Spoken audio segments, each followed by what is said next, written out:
$27.7 billion, a net increase of 1%. While the budget would continue efforts funded by the Congress in the FY 2014 omnibus to restart hiring for vacant positions, your budget also contains some gimmicks, like $900 million of unspecified offsets, mostly from the Department's law enforcement agencies. Today, we will discuss the potential impact of these proposed cuts to the federal law enforcement today. I want to recognize a few items up front where I appreciate steps you have taken, particularly with regard to improving federal prisons. As you know, the FY 2014 bill created the Chuck Colson Task Force on Federal Prisons to provide an outside assessment and recommendations on how we can learn from the states on best practices for reforming the federal prison system to reduce recidivism and improve public safety. And I know that's important to you. I appreciate that the Department has moved quickly on the grant solicitation, and I believe an award will be made soon so the group can get started. This may be our best opportunity, and if this opportunity is missed, it'll be fearful, but our best opportunity to improve the prison systems nationwide, federal as well as state. Additionally, I've written you about the urgent need to rebuild the federal prison industry so we can put more inmates to work and get them valuable job training. The Bureau of Prisons has made some positive steps using repatriation authority this committee provided to get more inmates working. I hope you will continue to support these efforts, even getting all of the federal agencies to contract with the Bureau of Prisons. However, I want to address a number of critical issues under the jurisdiction of the Justice Department where, frankly, I think I've been disappointed in your leadership. In certain cases, I believe you have bent the law to allow for the expansion of Internet gambling and facilitating marijuana suppliers to access the banking system. I'm concerned about the far-reaching consequences of the Office of Legal Counsel's 2011 abrupt decision to reverse years of precedent regarding the Wire Act, which kicked open the door for widespread Internet gambling. Although the decision was signed off in September of 2011, it was inexplicably withheld from the public for months until Friday before Christmas in an apparent effort to bury the reversal of policy in a slow news cycle. Anything that comes out on a Friday before Christmas, you got to wonder there's something not right. To date, no one knows what prompted this change, who requested it, and why it was kept hidden for months and released just before Christmas Eve. What we do know is this decision will open the floodgates to Internet gambling, which will have devastating consequences if it is not reversed. The societal costs of widespread gambling are well documented, and the easy accessibility of gambling on computers, phones, and tablets 24 hours a day has the potential to create more gambling addicts, particularly among the young, than this country has ever seen. A college student will now be able to go bankrupt in their dorm room gambling on their computer before their 8 o'clock class. In addition to gambling, I'm also deeply concerned about your selective enforcement of the Controlled Substances Act with regard to marijuana in states like Colorado and Washington. Your relaxation of enforcement, as well as your efforts to create a legal path for banking for marijuana distributors, will accelerate the normalization of a drug of abuse, a horrible outcome for our youth and our society. Just last week, we heard the director of the National Institute on Drug Abuse, NIDA, who testified about the many negative consequences of relaxing restrictions on marijuana abuse. This is the result of detailed research. And if I can, she was so impressive. Would you agree to meet with her? Mr. Attorney General, would you agree to just take some time and sit down with her? Sure. Okay, great. Thank you very much.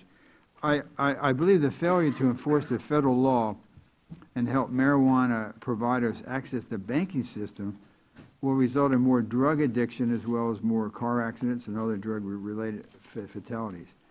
I know you don't mean for these negative consequences to happen, and I suspect you're under a lot of pressure by some to facilitate the further legalization of marijuana. But the fact is that NIDA and others have testified there is a direct correlation between marijuana use and these health and public safety aspects. In contrast to the flexible approach you have taken on marijuana and Internet gambling, in other areas like sex trafficking, you've taken the opposite approach and chosen to follow an extremely rigid interpretation of the law which prevents significant action from being taken to stop Internet facilitation of the trafficking of young girls and women on websites like Backpage.com. Last month, this subcommittee held a hearing with a number of expert witnesses, including a trafficking survivor, a Fairfax County police officer who's working on this, and this has really hit Northern Virginia and is hitting many areas, perhaps most areas of the country. The National Center for Missing and Exploited Children, which I know you have great respect for, and Sidney McCain, who helped elevate the issue in the media. All of our witnesses highlighted just how important it is for the government to confront the internet facilitation of sex trafficking if we're truly committed to ending this modern-day slavery. Just 2 weeks ago, we received a report on the issue which I have urged you to provide for years and ultimately directed in the 2013 Omnibus.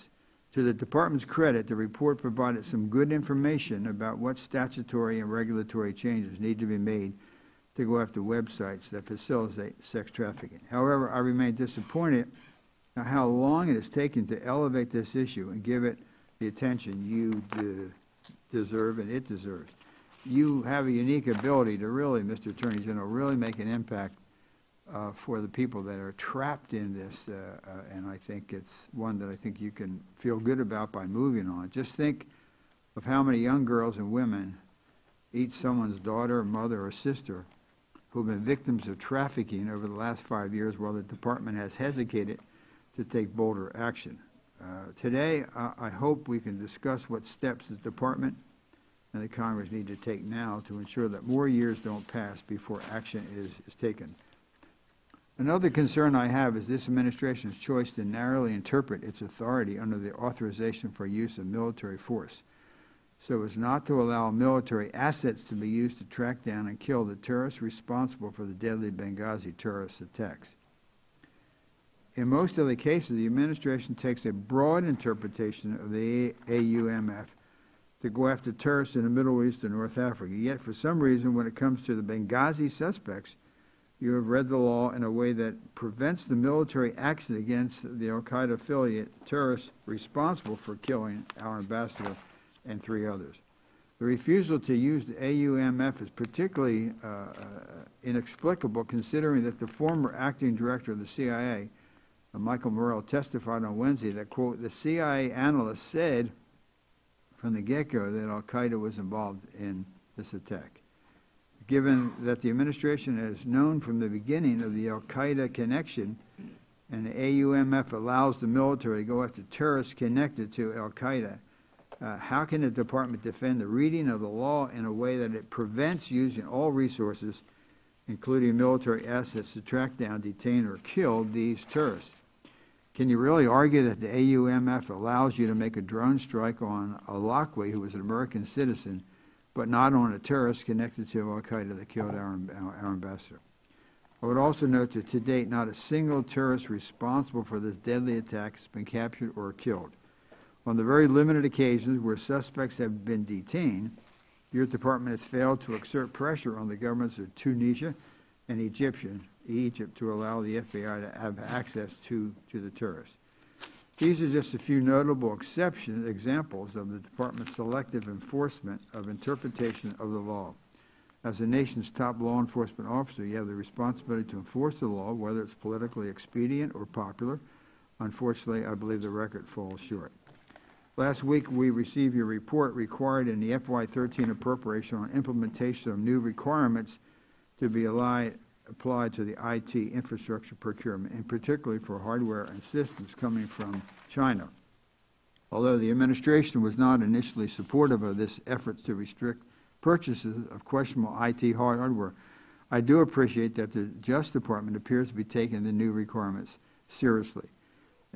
In fact, your recent report indicated that the new process put in place caught, quote, 7 IT procurements from 6 vendors that were associated with questionable foreign ownership, control, or influence, criminal activities, financial, counterterrorism, or counterterrorism, end of quote. I believe this report demonstrates that the policy this committee directed was both necessary and constructive and will help bolster the Department's cybersecurity, and I appreciate the Department moving so quickly on that.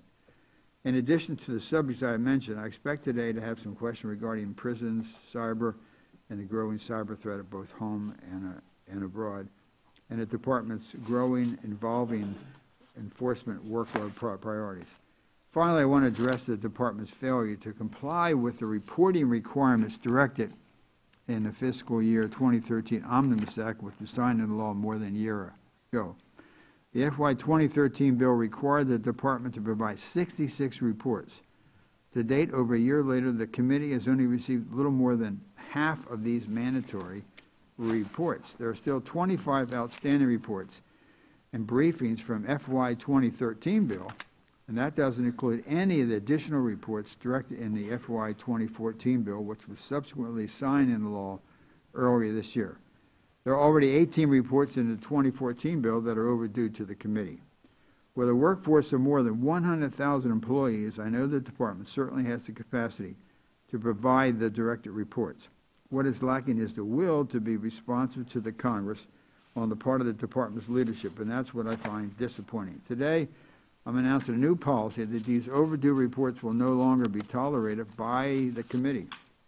When our FY 2015 bill is marked up this spring, I intend to withhold $1 million for every overdue report from FY 2013 and 2014. These funds will be provided instead to agencies in the bill that comply with the reporting requirements. With a current backlog of 43 reports, this could be a significant reduction in funds for the Department, but the Department has now been given fair warning that these overdue reports will now be taken into account when the subcommittee determines the budget.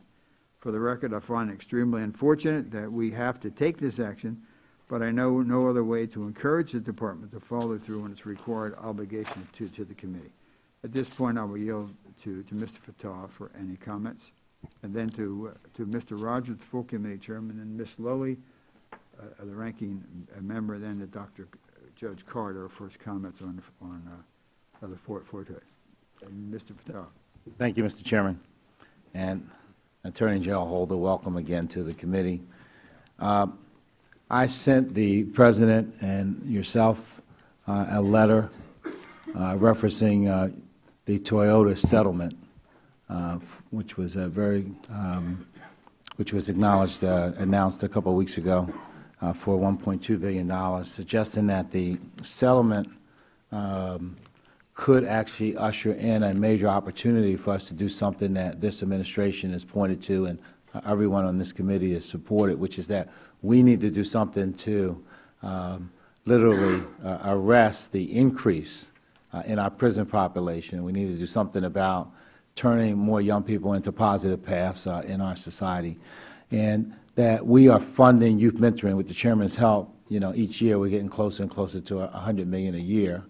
But that we could take a settlement like that, and similar to what you did in the BP matter, and do something constructive, which is to support some of the nation's most significant youth mentoring organizations to expand their capacity.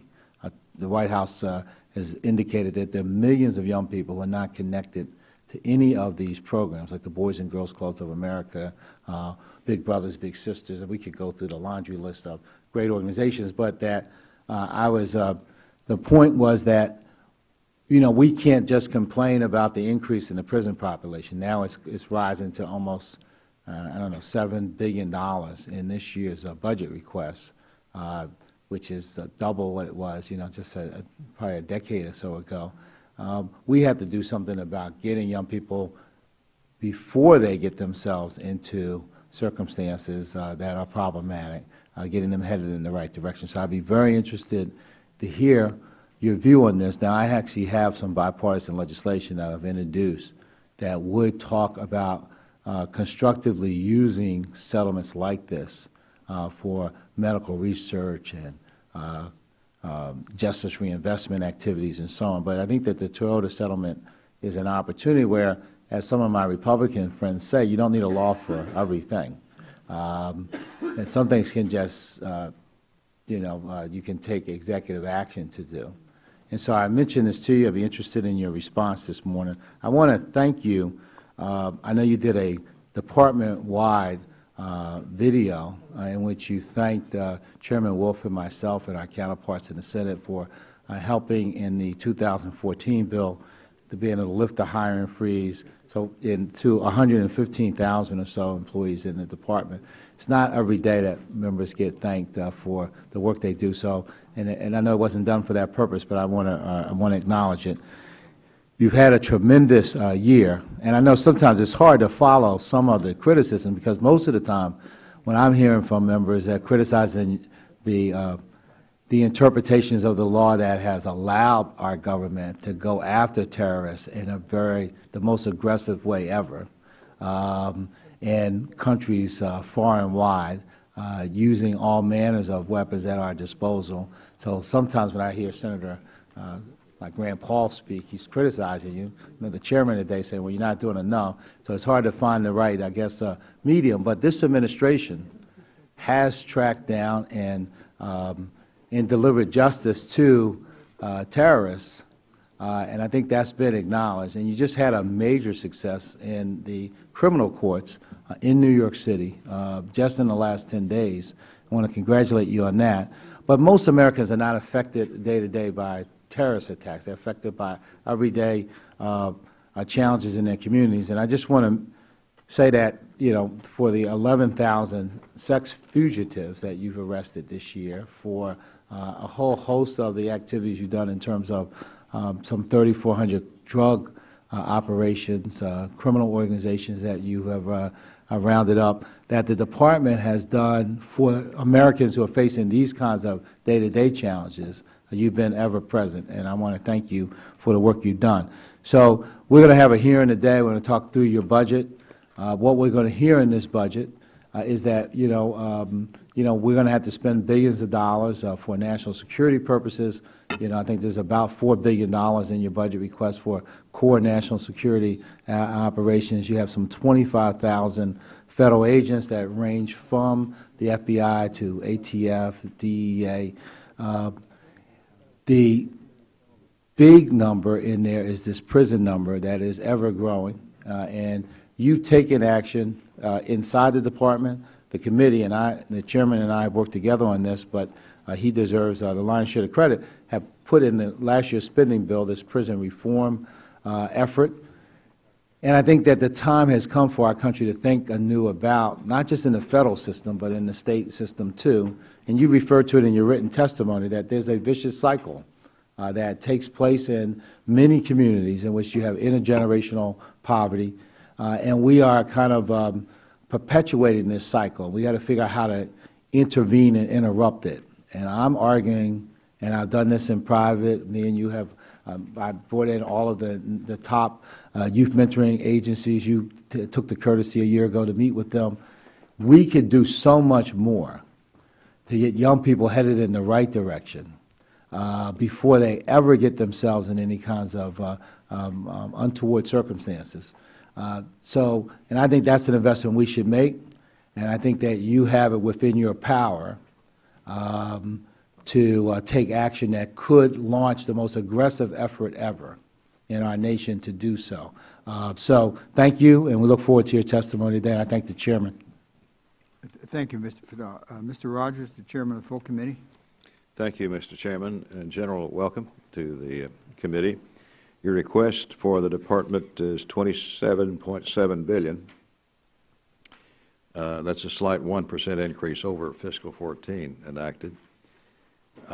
Understanding the difficult budgetary constraints under which you are operating, particularly the rapidly escalating costs within our federal prison system, we look forward to hearing from you about the impacts of that flat funding level to the operational capabilities of our men and women on the front lines in those prisons. Where these dedicated federal law enforcement and intelligence officers are concerned, as members of this committee, we have a special responsibility, we think, to ensure we are prioritizing the mission and tying funding to results. Candidly, I'm concerned by a number of proposals and misplaced priorities which undermine the integrity of the request. First, and probably most importantly, your budget proposes to absorb some $937 million in mandatory pay and retirement increases, foreign operations expenses, and GSA rent with unspecific amorphous, quote, administrative reductions, quote. I believe our colleagues on the Senate side referred to this tactic as smoke and mirrors. We won't stoop to that here. We'll just call it a budget gimmick. The reality is that you've set your budget over with $1 billion sized hole that we're going to have to find a way to fill. That's not a very responsible approach to budgeting, particularly given the department's critical responsibility to support its personnel with the tools, training, and equipment necessary to carry out the security, intelligence, and anti-drug missions that keep the citizens of the country safe. Second, I regret that you will not find much support here for the dozen new grant programs proposed in the budget, or for any of the programs patently rejected by Congress in this year's omnibus bill. We absolutely need to support our state and local partners, but I fear your request is not placing a sufficient priority on the law enforcement or national security missions that are the keystones of of your agency. Beyond my specific concerns about the budget proposal, I would be remiss if I did not register my concern that the administration has completely abdicated one of its chief responsibilities under the Controlled Substances Act as the chief law enforcement officer of the country. Mr. Attorney General, it's incredibly disheartening to learn that you are not, in fact, enforcing the law. I suspect the committee will discuss at length your decision to allow distributors in Washington State and Colorado to dispense marijuana, and your instruction to U.S. attorneys to de-emphasize marijuana prosecutions. I'm sure that you understand that more than contributing to a terrible public health and law enforcement crisis, you're undermining the rule of law in the country when you pick and choose which laws you choose to enforce or not enforce. I hope and pray that this does not leave a dark cloud on your legacy in this role, particularly given our many constructive conversations about drug abuse in the country. In fact, this runs completely counter to the department's incredibly positive strides in recent years to beat back on the scourge of prescription drug abuse that's crippling so many communities in our country. And I appreciate that you've lent your voice to this cause, engaging the law enforcement and public health communities, pardon me, particularly as we've seen a transition from opioid painkillers to heroin in urban and rural areas alike. This is an alarming trend. We look forward to hearing from you about how DOJ is using the tools at its disposal to root out bad actors, whether they're street-level dealers or the variety that wears a white coat and a stethoscope. So thank you for your time, Mr. Attorney General. We look forward to hearing from you. Thank you, Mr. Chairman. Ms. Lowy, Ranking Member of the full committee. Welcome. And before I begin, I want to take a moment to send my condolences to the people at Fort Hood, to my friend Mr. Carter, who honorably represents our service members and their families stationed at the base. All our thoughts are with you. To the matter at hand, I thank you, Chairman Wolf, Ranking Member Fatah, for holding this hearing. Thank you, Attorney General Holder, for coming before the committee this morning. You come before us today with a budget request of $27.4 billion for fiscal year 2015, a 1% increase over 2014. Increases for the Federal Bureau of Investigations and the Bureau of Alcohol, Tobacco, Firearms, and Explosives would continue investments to investigate and arrest criminals and crack down on those who illegally use and traffic firearms. This is so critical. The security of our nation depends on adequate funding for these agencies. And while the department combats terrorism and drug and weapons traffickers, you must also address what you describe as a vicious cycle of poverty, criminality, and incarceration, in which young people who have fallen off the right path have entered the juvenile and criminal justice systems. I agree with you that we must do a better job of focusing on rehabilitation so that those who have committed crimes can receive the punishment, but also treatment and resources to have productive and law-abiding lives. I thank you for raising the serious need for reform of our criminal justice system. And note the budget requests $173 million to support alternatives to detention for nonviolent, low-level offenses and invests in reentry programs. It also provides $100 million for the DNA initiative and $35 million for the new community teams to reduce the sexual assault kit backlog program. Mr. Chairman, I just have to bring attention, I think, as the only woman on this panel. It is shocking to me. I cannot understand it. I'd like a detailed response, how there could be 400,000 rapes, evidence for which are sitting in a box on a shelf. 400,000 rapes in this country. Now, many of these, same guy could have been out there dozens of times, but you don't have enough money or time. This evidence, this DNA evidence, is sitting on a shelf? I frankly would like to follow up on that and get a response. It's just astonishing to me that this is not some third world country. 400,000 rapes have taken place, and the evidence is in a box on a shelf.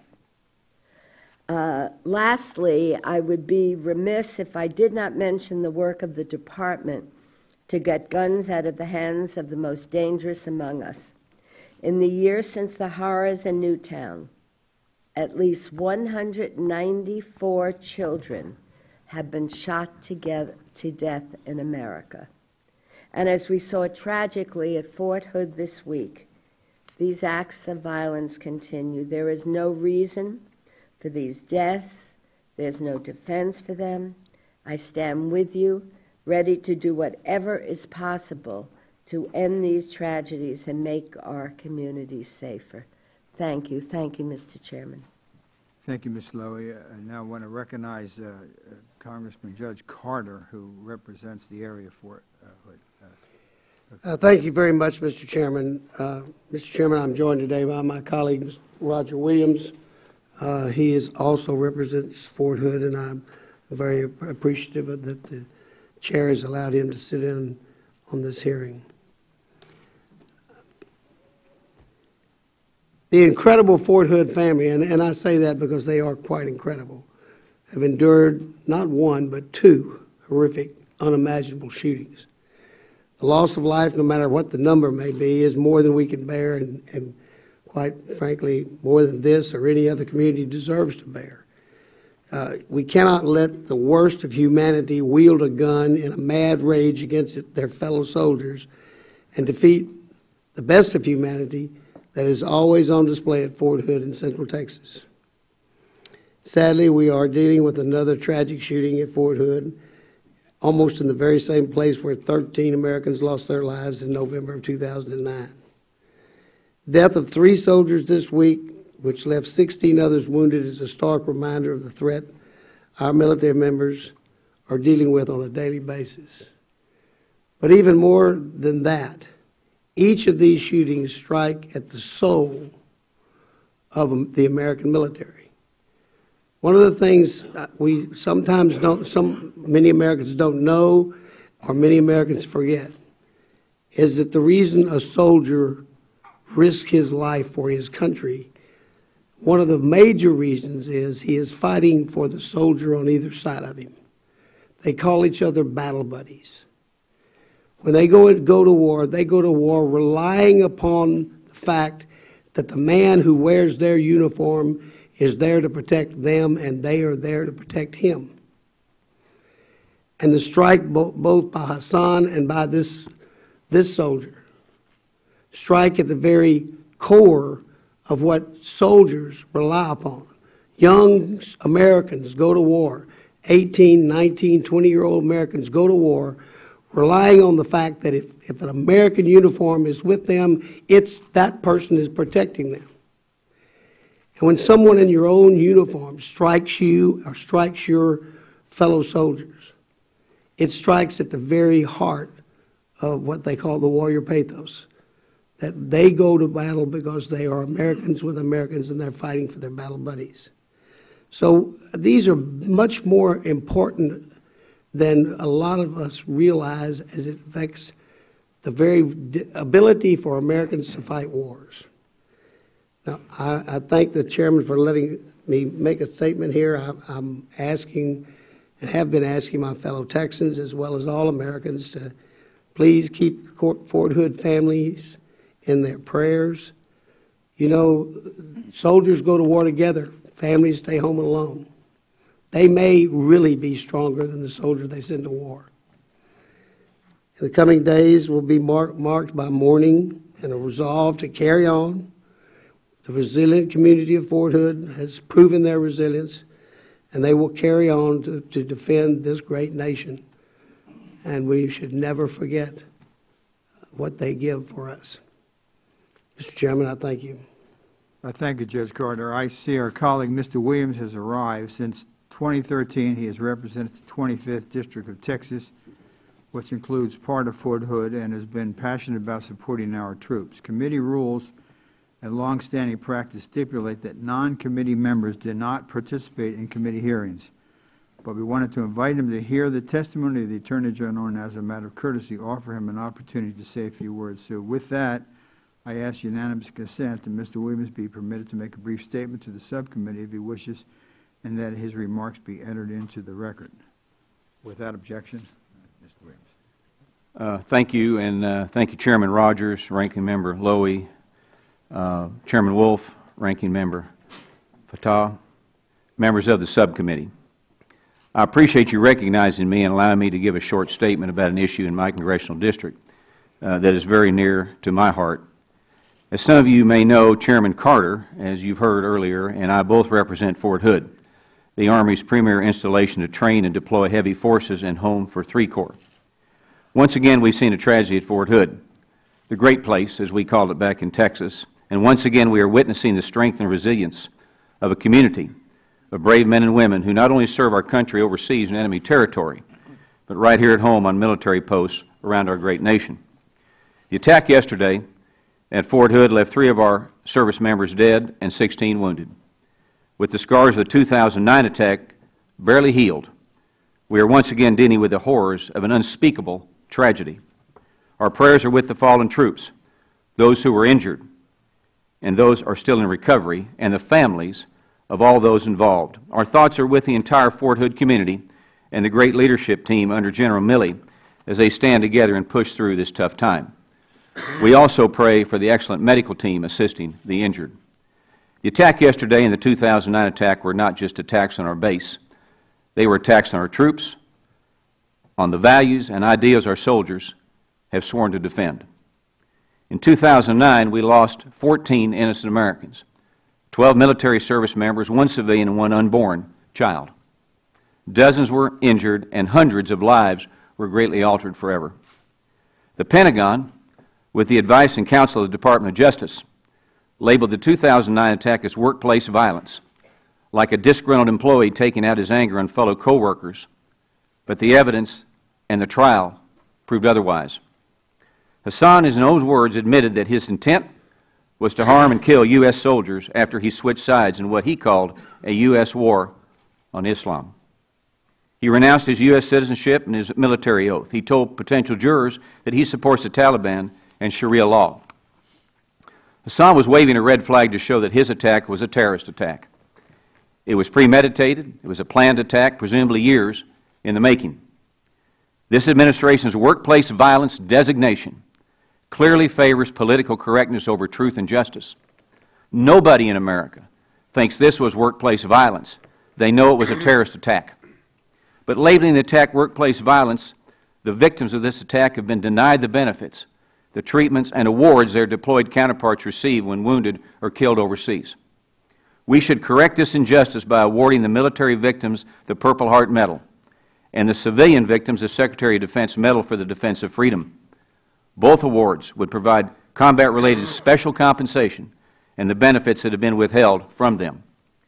It is my hope that the Department of Justice will thoroughly investigate yesterday's attack on Fort Hood. We will never forget the victims of these horrific attacks, their families, and the legacy of service and sacrifice they have left behind.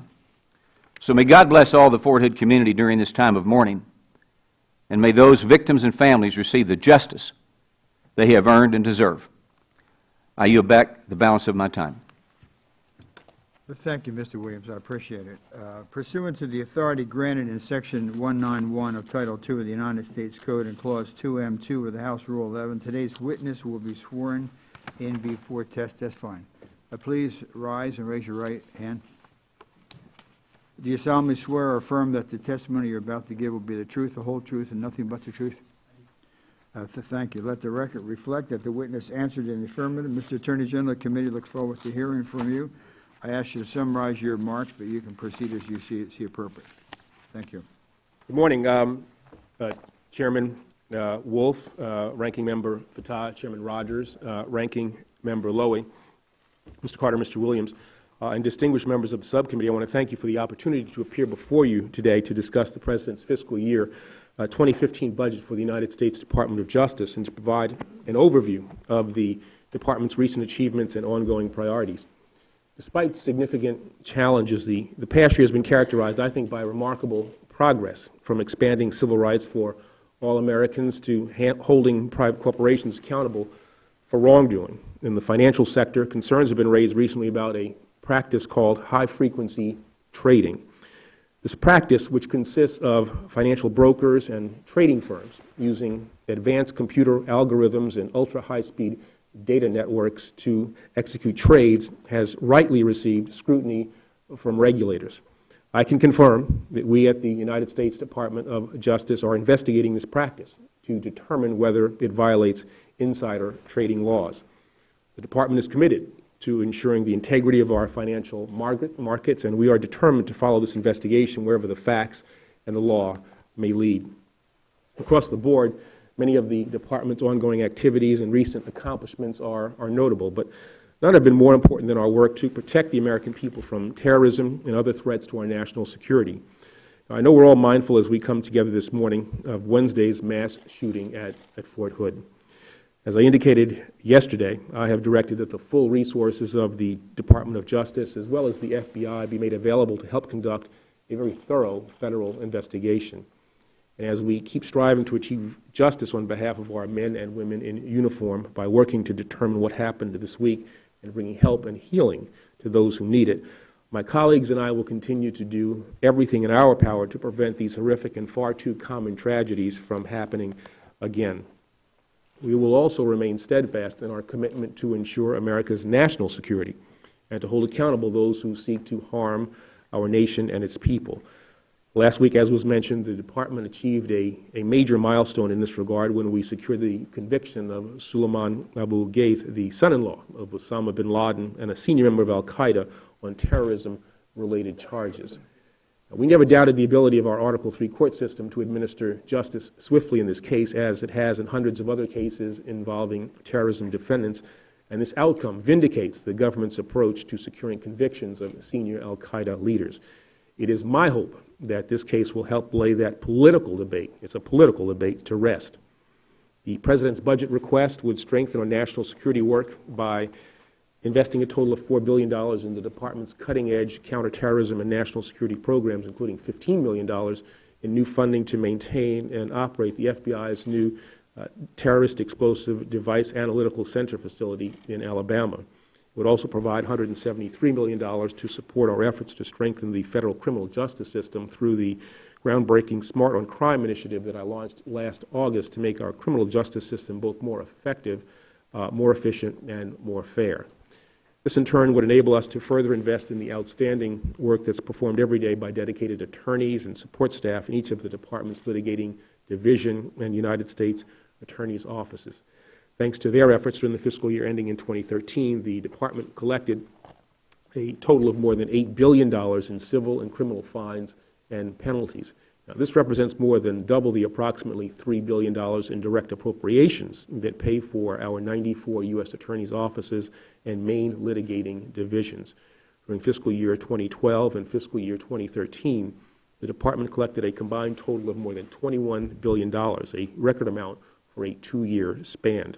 And particularly in recent months, we've obtained a series of historic resolutions and taken other significant actions to ensure that we're serving as sound stewards of taxpayer dollars and protecting American consumers from fraud and other financial crimes. Last November, the Justice Department secured a $13 billion settlement with J.P. Morgan Chase and Company, the largest settlement with a single entity in American history, to resolve federal and state civil claims related to the company's mortgage securitization process.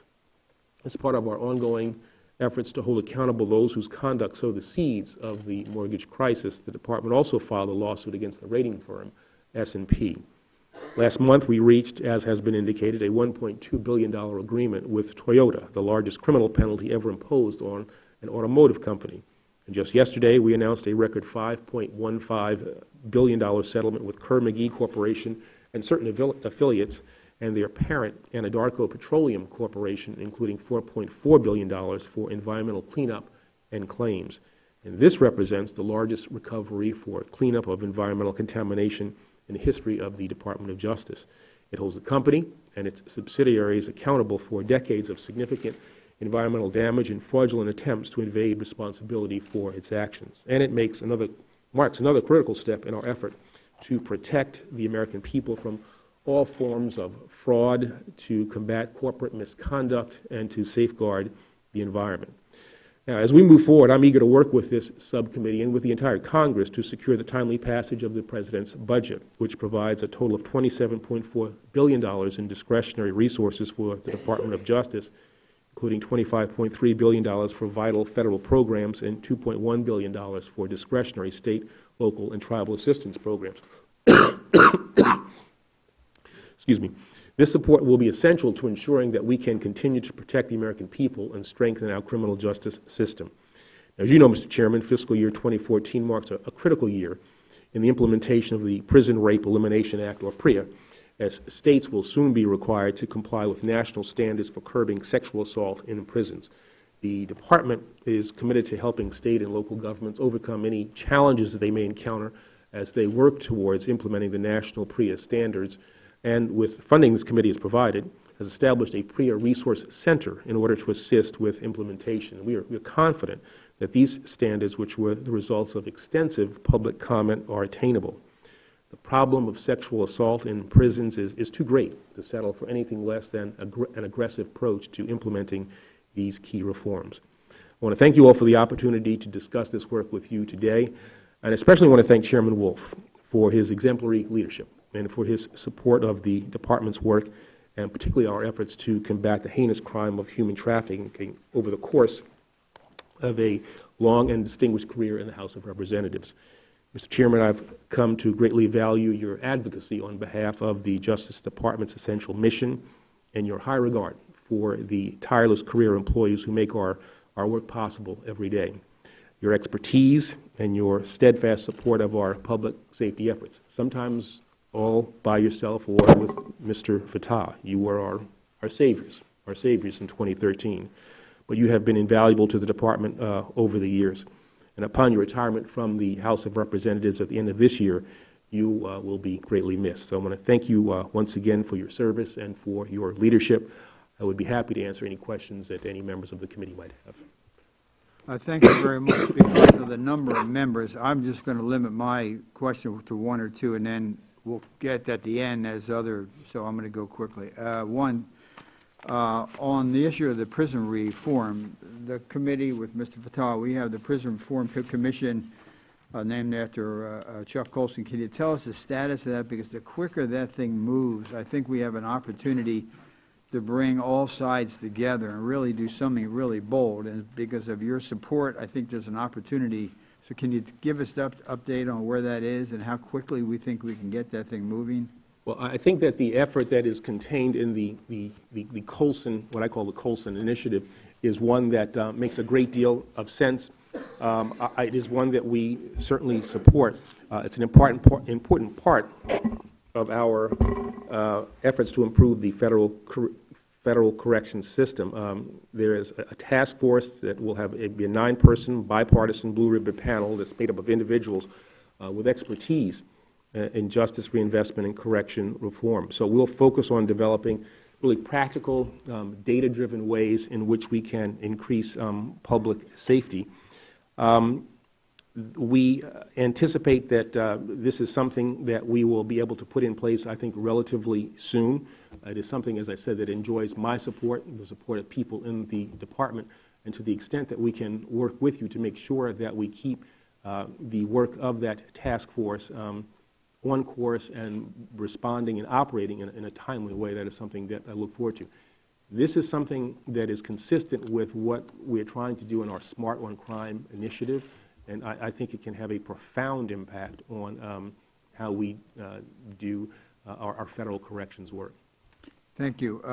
On the human trafficking, I have a lot of questions, but I think could you describe the department's work on human trafficking and the kinds of cases you're seeing, and could you talk a little bit about how we can eliminate, the whole issue of Backpage.com has come up at every hearing that we've had, and all of the groups that are working on this issue all believe that if we can't deal with the issue of Backpage.com and groups like that, we won't be able to deal with the issue. Can you tell us a little about where the department is, and particularly with regard to Backpage.com? Sure.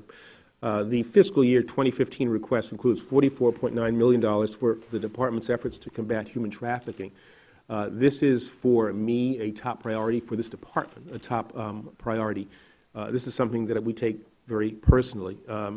The Civil Rights Division, our Criminal Division, and our U.S. Attorney's Office brought 161 forced labor and sex trafficking prosecutions in fiscal year 2013. That's a 25% increase over the last fiscal year, and it's the highest number of human trafficking cases on record.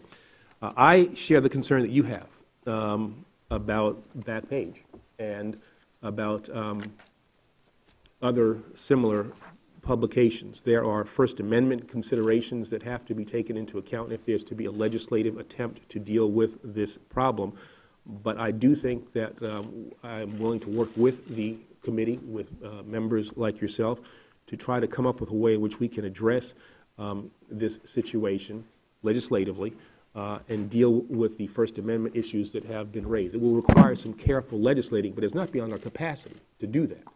And I think that when one looks at what appears on those pages and others like it, a legislative response and enforcement response is totally appropriate. Okay, the last question is, then I'm going to go to Mr. Rogers. Last year, the department was directed to follow the lead of the FBI to keep distance between government officials and individuals or organizations associated with the support of terrorist activities, such as the unindicted co-conspirator Council on American Islamic Relations. Director Comey testified last week that this policy was enforced throughout the FBI. Could you confirm to the committee that such a policy has been implemented throughout the Department of Justice? There is not, I don't think, a formal policy with regard to our interaction with CARE in particular. We meet with a number of groups in our attempt to deal with the problem of homegrown violence, radicalization. It is not, we don't have a formal relationship with CARE. I cannot say categorically that we don't have meetings among our various U.S. attorneys' offices around the country where members of that organization might be present, but we don't have any formal relationship with CARE. Mr. Fattah. Thank you, Mr. Attorney General. Let me congratulate you again on the settlements that you mentioned. I want to talk to you about the Toyota settlement. Toyota's a big supporter of youth mentoring. The administration is a big supporter of youth mentoring. I've sent you a letter on this matter, and I've would like to have you comment on. Yeah, I certainly, you've been a leader in supporting these vital programs. We've had, as you indicated, meetings to talk about this whole question of youth mentoring. And I share your concerns about how we can keep our young people both safe and productive and have them interact with very positive role models. Too many of our young people do not have positive adult mentors and role models in their lives. I know that I have staff that is reviewing your legislative proposal, and I commit to getting back to you with what our views are on your legislation. I think that we want to look at these fines that we are bringing in, these settlements that we are bringing in, and seeing how we can make best use of them. I think your legislative proposal is a very interesting one, and so if you just give us a bit of time to look at it. I appreciate that, but as my Republican colleagues always say, you don't need a law for everything, right? So I do have a legislative proposal. It's bipartisan. We've got every important organization in the country supporting it, and I hope one day that we can pass it in the Congress. But in the meantime, when the department is coming to terms, like, for instance, in the Toyota matter, there could be, as you did in the BP settlement, the fine could be put in place and it could be directed. And it would not, as I would understand it, require the Congress to act. That is that if you take the administration, which said at the White House Summit on mentoring that you wanted to expand mentoring programs, that there are 6 or more million young people who could use positive intervention and are not connected to any of these programs. So you have some programs who are expanding. First T is a good example. PGA, they've raised over $100 million. They're doubling their involvement from 5,600 schools to well over 1,100 schools this year. Boys and Girls Club has doubled the number of clubs around the country. But still, we need to do a lot more. So what I'm suggesting is, rather than, the President said that, this was going to be a year of action. Here's an opportunity in which you don't need to get 218 votes in the House or 50 plus 1 in the Senate, that the DOJ itself could act to, in concert with fulfilling your responsibilities, but also in concert with your other stated goals, which is to eliminate this vicious cycle, to stop growing our prison population. The problem with locking up criminals is you have to have victims. So if we could intervene earlier, it would make a lot of sense. So I appreciate the fact that the legislative proposal is going to be reviewed. And I know my colleagues here, and I hope one day that we'll get a fair hearing, and I think we will on that bill. But I'm suggesting that we could act sooner than that.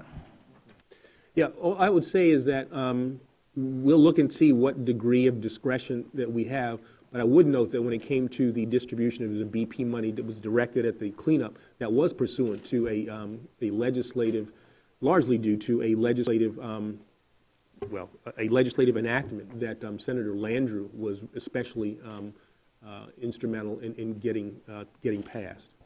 And I'll leave it, because we do have other members, but there are numerous circumstances where settlements take place. So if you take the Toyota settlement, those dollars are not being directed in any particular direction. There's no restitution or purpose to them. They're just going to go in a hole, and they're going to, so they weren't appropriated dollars and not taxpayers' dollars. They weren't expected. They come out of the hard work of your department and a sense among the leadership of Toyota to settle the matter, right?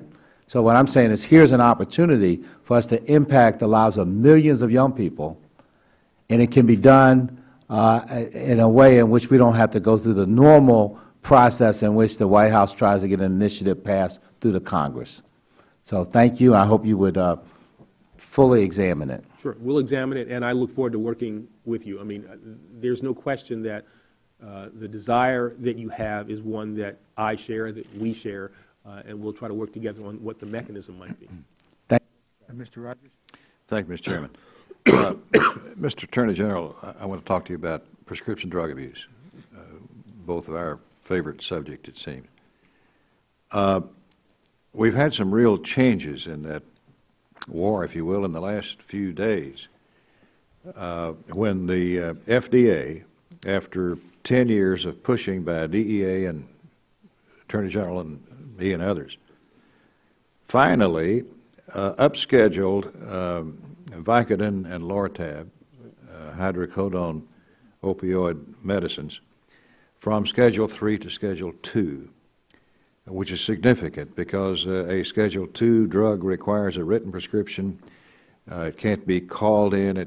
There is no automatic refill, harsher penalties for trafficking, and so forth. So it was a big-time victory for the fight against prescription drug abuse, which the Center for Disease Control calls a national epidemic, and which you recently said is an urgent public health crisis, with which I agree with you. But the day after, FDA upscheduled these hydrocodone drugs, like OxyContin. The next day, inexplicably, FDA voted, the FDA director allowed the sale of Zohydro, a new, extremely potent, 10 times OxyContin strength, is to be released with no abuse deterrent characteristics. You know, when we had a problem with OxyContin, finally, Purdue Pharma, the manufacturer, agreed to make it under a new formulation that's sort of like a gel or a gummy substance, can't be shot up or crushed or misused, like it had been, killing thousands. People then switched illicit use to Opana until it was reformulated. And now they're switching to heroin because it's cheaper and all of that, and you can't get a high. You can't use Opana and OxyContin like you used to for a high by crushing the 12-hour release into a single explosive use. But Zohydro, hydrocodone, opioid, 10 times more powerful than OxyContin, will be available in its regular form, which can be crushed and shot up and killed. The FDA's advisory committee on this question, should we or not, voted 11-2. No, they said. We're worried about the impact of this drug on people who don't know its power or its addictability, and consequently they die from an overdose. Can you help me out? Am I missing something? Why did the FDA do this? And what can we do about it? And what do you think? Well, let me first say that, as I've indicated previously and have talked about more recently, the concern I have and that I share with you about opioids and where they are ultimately leading our country. Their abuse in and of themselves have had a devastating impact on our country. And the chain that we see developing between the use of opioids, misuse of opioids, and the now growing heroin problem is one that I think we cannot ignore. I'm only familiar with the decision of the FDA on the basis of what I read in the newspapers, and I need to understand it a little more. I'm a little baffled given the progress, as you've indicated, with regard to the reformulations of other substances that had been abused that were changed such that crushing them no longer made them, you could no longer use them in the way that they had been used where people were becoming addicted. That is something I have to examine a little more, get a little more understanding of what the decision was.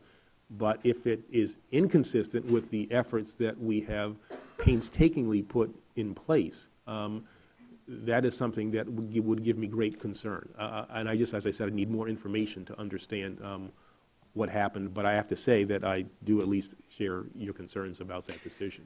Well, I appreciate that. The pattern that we've seen so far in opioid abuse, first OxyContin, which exploded in my district, I think probably ground zero for the country 10, 12 years ago, finally we were able to bring it under control, OxyContin, by the reformulation of the medicine.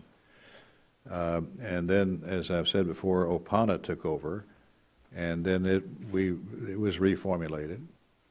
And now Zohadro, which FDA says, oh, well, we'll put labeling on the bottles to where it won't be abused. We'll have instructions to doctors and so on. It would be very restricted in who can use it and so forth. That was said about OxyContin 12 years ago. Then I started to visit. Started going to emergency rooms and seeing kids die. And I fear that this Zohadro, in straight pill form, you can crush it and shoot it up, chew it, whatever, will be abused just like OxyContin was. And we're going to see more young people die. And so I urge you to put this on your front burner. I know it is already. You've been very helpful. In fact, you and I have talked many times about the efforts that you and others made in South Florida, in Broward County, Florida, in shutting down the pill mills, which was furnishing 90% of the nation's illicit OxyContin. And you stepped in and did a whale of a job, along with the U.S. Attorney and the State Attorney General down there and the Governor, in putting an end to it. But this one could be another OxyContin, except this one is 10 times more powerful.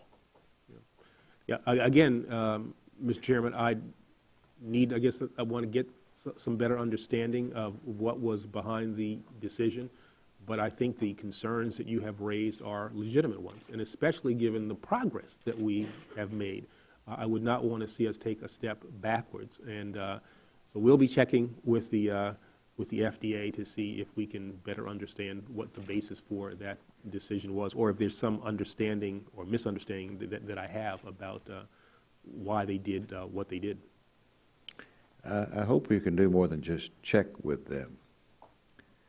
Could you tell us that you will get back with us with a report on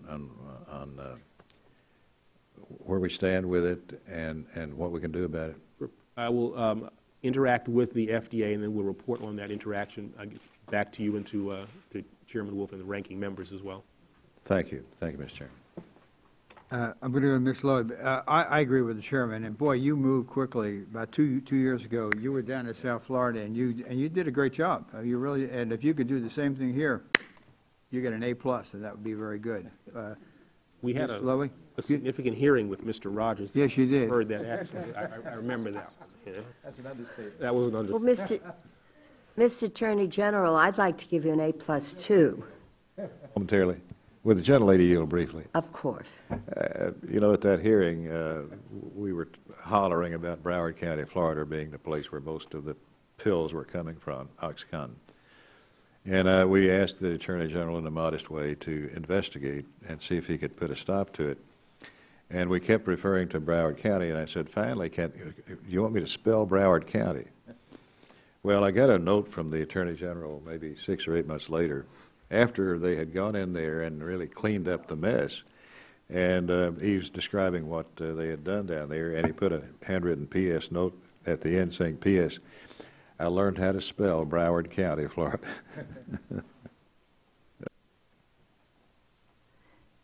Thank you.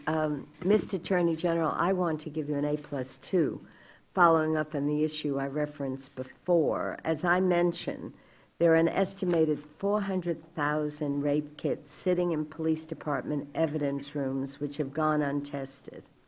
With the cost starting at $500 and many substantially higher, many communities are months, if not years, and in some cases decades behind on testing the rape kits.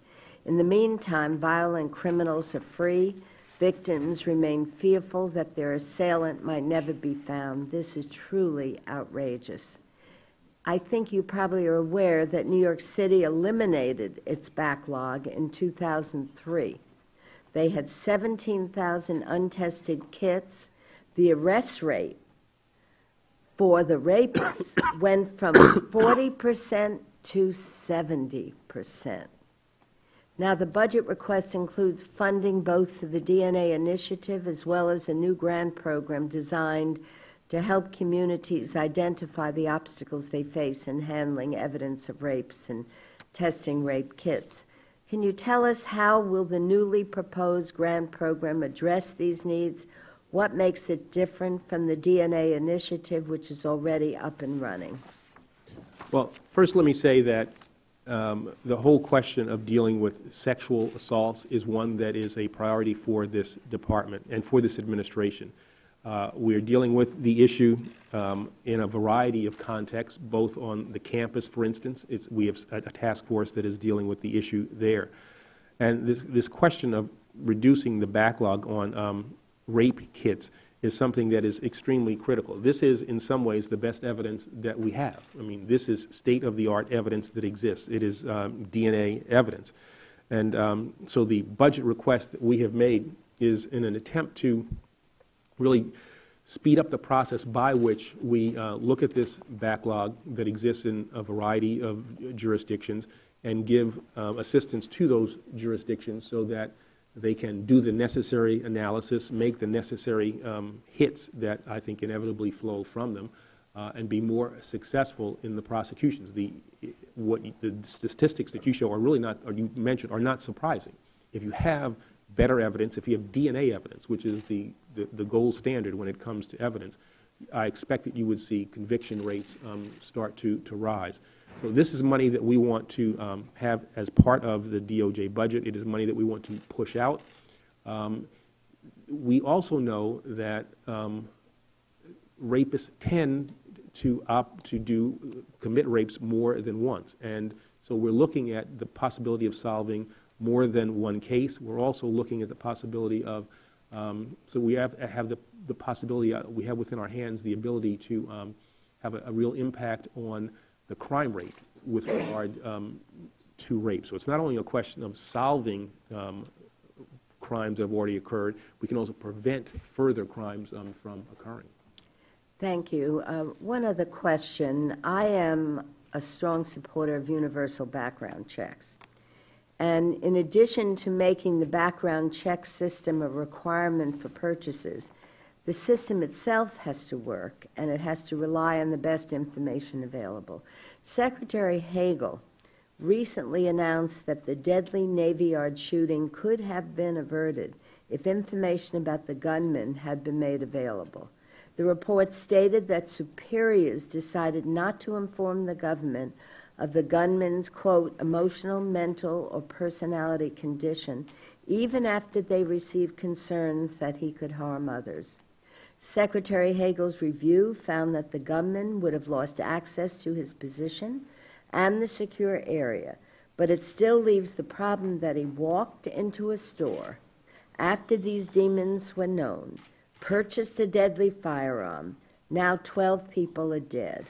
And while it is too early to draw any conclusions, the commander of Fort Hood has said that the shooter had behavioral and mental health issues and was receiving treatment, though he was recently able to purchase a firearm. Could you share with us what tools or authority does the NICS system need in order for it to represent in real time the most accurate information and mental health histories for those seeking to purchase a firearm?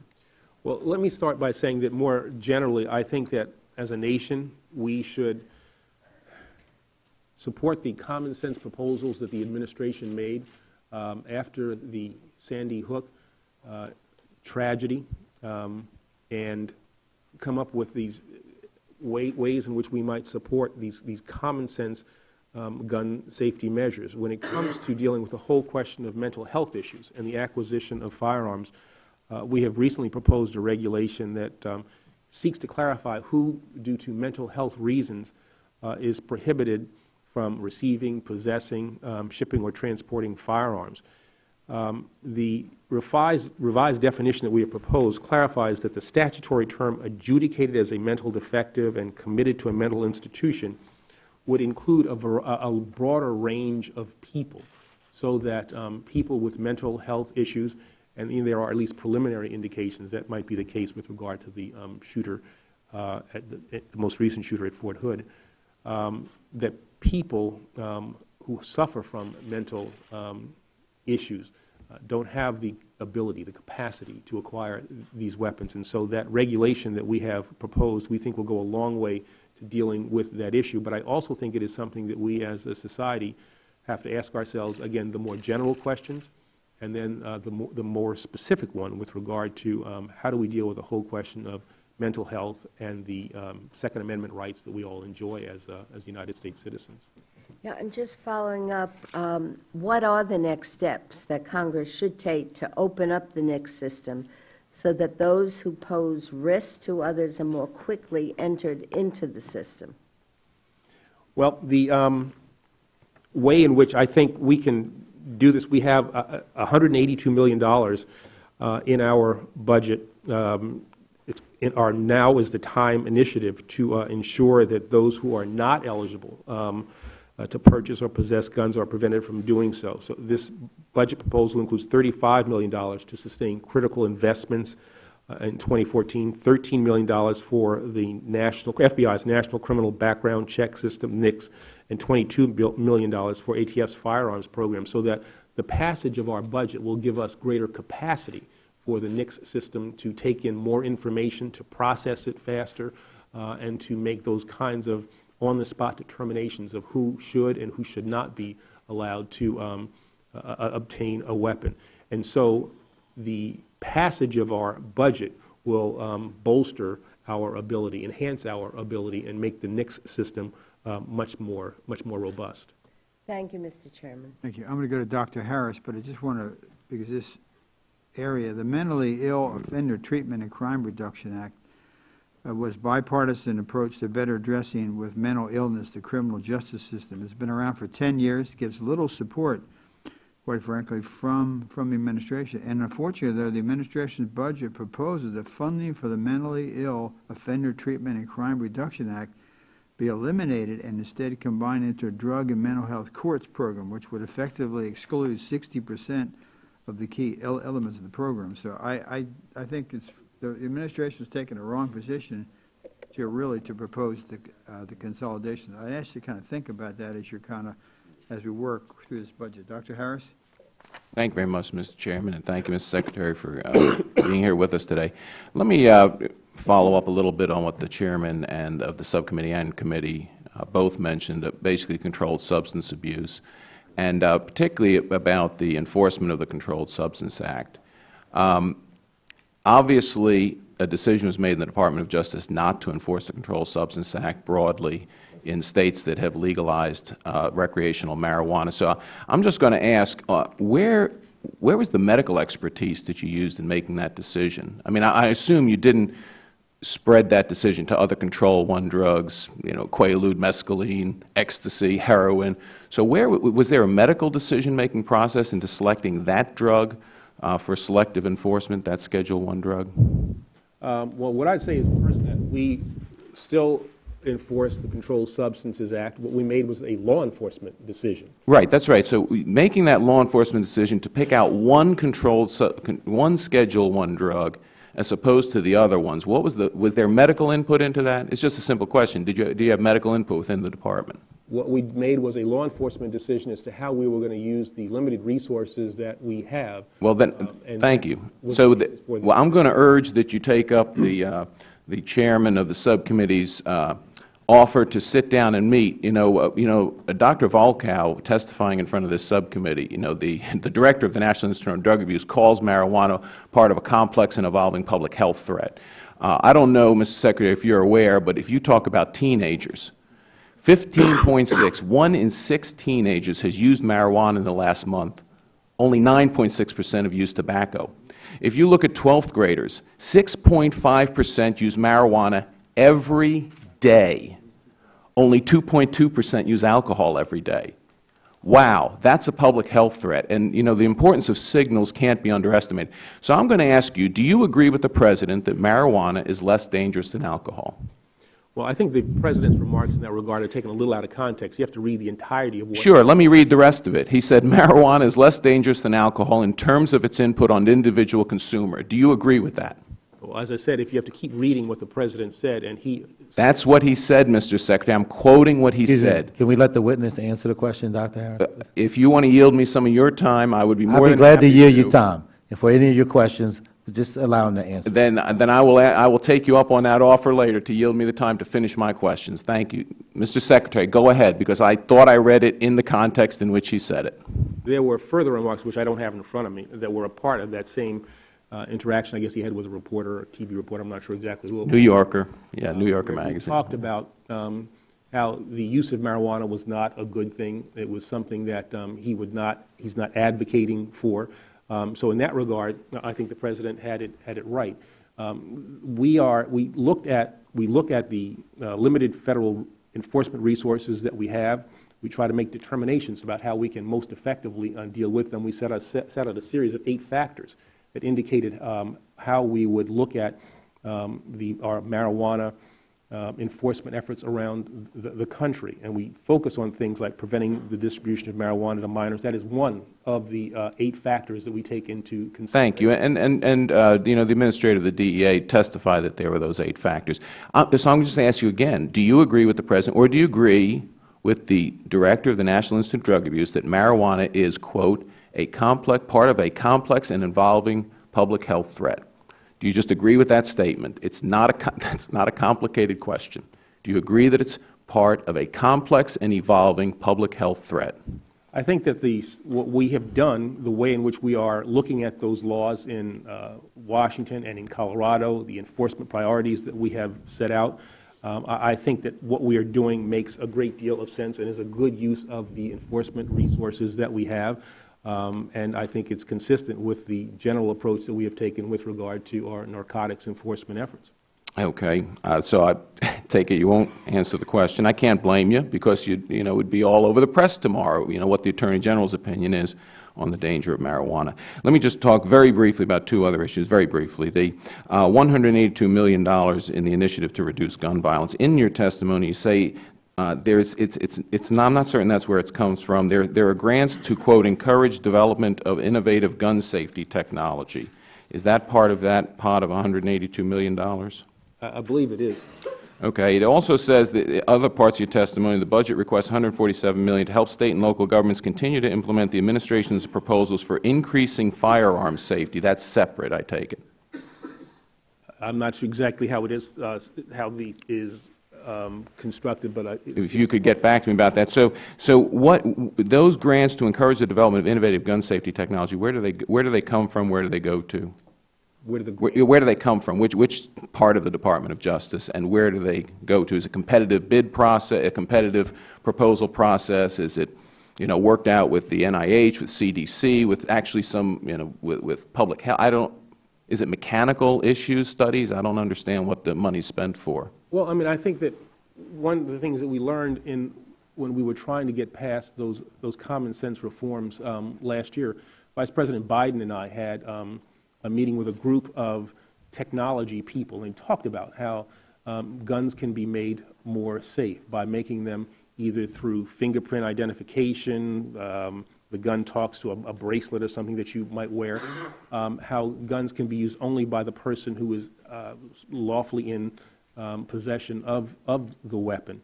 So it's those kinds of things that I think we want to try to explore, so that we can make sure that people have the ability to enjoy their Second Amendment rights, while at the same time decreasing the misuse of weapons that lead to the kinds of things that we see on a daily basis, where people, kids especially, are struck down by sure. No one wants that to occur, and we looked at that in the state of Maryland well over 10 years ago, and I just would like, and I'll submit a question for the record, to actually separate out how much you intend to spend on those grants to gun safe technology. Just finally, one very brief question. You asked for an increase in federal civil rights enforcement division. I'm going to assume, and maybe I'm incorrect, is that the division that actually was in court against the voucher program in Louisiana, school voucher program? Was that out of the Civil Rights Division? You buy into a premise that's not correct. That was not the division that was doing anything of that nature in Louisiana. We were seeking to get from the state of Louisiana information about their voucher program, never, ever took the position that we were against vouchers. Is that the division that went into court in Louisiana to ask for that information? These are not complicated questions, Mr. Secretary. No, and they're answers that I would I'm sorry, Mr. Attorney General. What I was saying is that we never sought to do anything with the voucher program as much as to get information. Okay, and which a federal judge ultimately agreed with us, and we have worked out something with the state. It's a talking point that Governor Jindal and others, I guess you, think makes good political fodder, but it's totally inconsistent with Mr. Attorney General, Mr. Attorney General, I'm going to take issue with that. Well, as I actually care about the education of children, as Governor Jindal does. And to suggest that we use talking points any more than you use talking points is personally something that I think should be above the level. To just have suggested that I'm actually using a talking point. Mr. Attorney General, you used federal money to go into a state court to try to hinder, hamper, disable a school voucher program, the majority of which goes to minority students. So I'm going to just take issue with your characterization of a talking point, because we should use children, especially minority children. You can shake your head all you want. Maybe you disagree that we shouldn't use minority children as wedges. I just can't tell you how frustrated I am that you think that minority children in Louisiana getting an education in a charter school are talking points. I yield back the balance of my time. First off, it was in a federal court, not a state court. The judge, the federal judge, agreed with us that we were entitled to the information that we sought, and we were clear in the interaction that we had with the state that we took no position with regard to the voucher program. We only sought information about how the program was being run and how it affected a long-standing statewide anti-discrimination settlement that had been in place for years. Simply that. Simply that. Mr. Schiff. Thank you, Mr. Harris. Thank you, Mr. Chairman. Thank you, Mr. Attorney General, for being here. Many of us greatly appreciate your willingness to come and your testimony, and regret when members don't give you a chance to ask the questions that they purportedly want to hear the answers to. I wanted to follow up on my colleague, Ms. Lowy's comments on the DNA rape kit backlogs, and thank you. The Justice Department, along with this committee, was very helpful in Los Angeles when we had a rape kit backlog problem at LAPD and the LA Sheriff's Office with more than, I think, 10,000 rape kits, and with your help we were able to clear that backlog. More than that, I know when you took office there was a tremendous backlog in offender DNA, and through the introduction of new technologies and investment of resources, you've been able to essentially eliminate the offender DNA backlog, and that's critical also in rape cases. If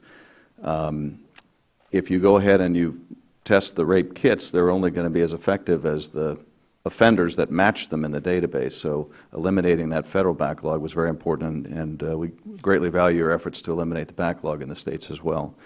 I wanted to ask you about the metadata reform, and I know you've been spearheading the effort to find a new model for how that we could get the information we need to protect the country, but make sure we maintain our privacy protections.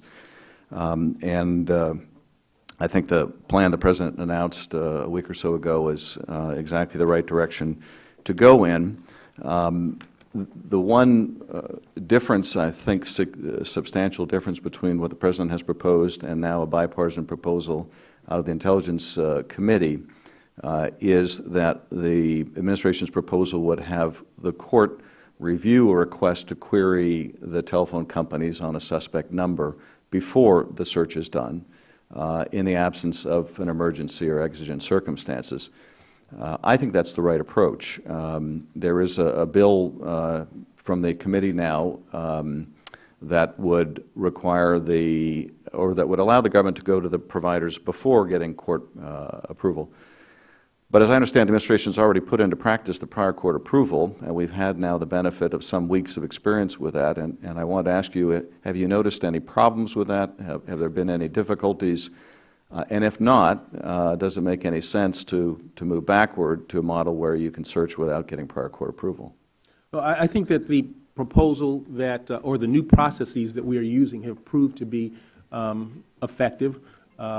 We go to the court first in order to, with, the reasonable articulable suspicion standard, get the information that we need. We only use 2 hops now instead of 3.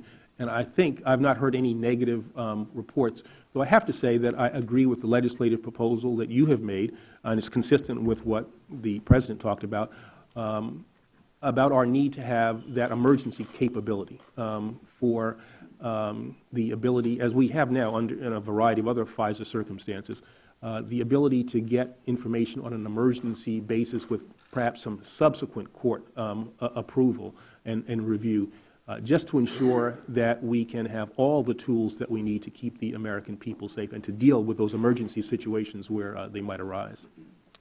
Thank you, Mr. Attorney General. Mr. Chairman, do I have time for another question on? Oh. I've never used the gavel. You go ahead, but we're trying to make it. Oh, Mr. Chairman, I'll yield back. And I just wanted, they're going to be a vote. I'm going to stay. I'm going to miss the vote. But I want to defend Dr. Harris. I think the charter schools tuition, the voucher, is really important. I've been in some of the schools in the District of Columbia. It is making a difference. In my old neighborhood in Philadelphia, where Mr. Fatah knows well, I mean, that's an opportunity for kids in the inner city to get an education. I was the first in my family to go to college, and education gave me. So I think Mr. Harris, Dr. Harris is passionate about that, and so I don't, in defending Dr. Harris, I think that's what he was concerned about. And we don't have to go into it, but. No, well, let me just make clear. Yeah. My only point was what happened in the court case in Louisiana was not about charter schools, not our view of charter schools. Okay. We can certainly debate about charter schools, support them, whatever. That's not of any consequence to me or to the Department of Justice. We were seeking information about charter schools that dealt with a court order, of longstanding discrimination court order. Okay, I just wanted to defend Dr. Mr. Chairman, I just think there probably would not even be a need for urine action if there could be just a normal question and an answer. And I think the fact that the rush kind of increased the heat unnecessarily, because I think that the answer would have been sufficient to Dr. Harris's question. And I appreciate Dr. Harris. I told him privately, he's been one of the most committed members of the subcommittee. I agree. At every hearing. But when we ask a witness a question, the witness has to have a chance to answer the question, and then we can have, Well, I agree with that, but I know he's been one of the better members we've had, and I know he's passionate on the issue, and I think we all, frankly, we want a Congress full of people who care, and not just people who want to get here to do nothing, and he cares, and so I just wanted to defend Dr. Harris. I disagree. Sure. With that, I'm going to stay. There is a vote on. But it's the previous question out of respect for the Attorney General. But Dr. Carter and then Judge Carter will kind of go. But I'm going to stay so we can continue. That way you won't have to count. Thank you, Mr. Chairman. I was going to ask you if we were going to take a break for the vote or not. Well, I can catch you as you come back, too. You won't miss your time, so you can do what you think is appropriate. Well, I have a pretty extensive question here. And I would hate to miss the vote, so it's a rule vote. Okay. So I'd like to step out, vote, and come back. Sure, absolutely. If anyone on your side would like to, Mr. Schiff, do you want to ask your question now? You can do it because I think there's still 6 minutes left. And then there's time for your final question. Okay. Okay, Mr. Honda. Thank you, Mr. Chairman. I appreciate the candid discussion we had here just a while ago. And I welcome Mr. Attorney General. Appreciate your work also. The question I have was around the immigration. And in your testimony, you referenced your work on addressing the immigration backlog. You're applying some money to it because the cases that we have right now on pending adjudication grew by about 40–42%. Between 2009 and 2012, but the number of immigration judges grew only by 11%. So I understand that you want to use some of the money to upgrade and increase the number of immigration judges. And I understand that even if we upgrade them today, there's so many who are in line to retire. So my question is, how many judges you can be looking at? How will it reduce the backlog? And is there a plan to, backfill the ones that are in line for retirement? Yeah. We certainly need, EOR needs more immigration judges to deal with the pending caseload. If you look at the number of pending cases, it's continued to increase to 358,000. That's an increase of 56% since 2009. Now, our highest priority cases deals with people who are detained who have criminal convictions. Now, our proposal, the President's budget request, would allow us to add 35 new immigration judge teams. That's $17 million in order to do that. Those immigration teams would be able to adjudicate between 20,000 and 39,000 more cases annually. And so we're looking at an increase of 35, and that would be the number that we would want to maintain, which would also mean that to the extent that people are retiring or leaving the bench, we would want to replace those as well so that we have a net increase of 35 and try to get at that backlog. So the increase in the cases and then the subsequent backlogs, is that as a result of us paying more attention to the lower part of the Morton memorandum, where we say we want to go after folks who are not law-abiding, and leave alone the rest of the folks on that Morton memo? Well, I mean, I'm not sure that I can say what exactly has generated the backlog, other than to say that it is there. It's extremely real. I mean, 358,000 is an unacceptably high number. It leads to resolutions that occur way too far from the time that we would like to have them occur. Asylum cases take significantly longer to resolve than cases in which removal is not requested, and so those are very time-consuming kinds of matters. But it's clear that we simply need more bodies. And when I say immigration judges, we're actually talking about immigration teams, the judges and all the people who support them. So when we talk about immigration judges and cases, we're talking about not only criminal, but we're also talking about asylum issues and deportation? Right. We're looking at the full panoply of the things that immigration judges have to deal with.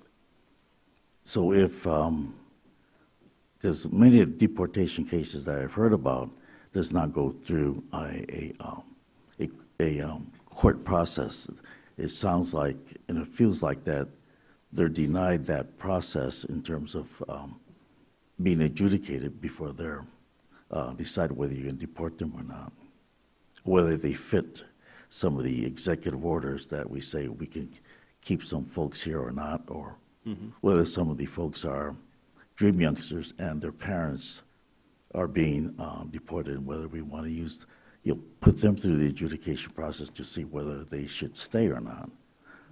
Is that all part of the caseload, or is that separate? Well, I mean, I think that, the caseload is varied. As I said, there are asylum cases. There are cases involving detained aliens who have criminal convictions. There are, unaccompanied minors that you have to deal with. We have a program that we're trying to put in place so that they get adequate representation. There are a whole variety of cases that immigration judges have to deal with, and the issue at base is simply we need more immigration judges, and that's why that request is in the budget. Okay.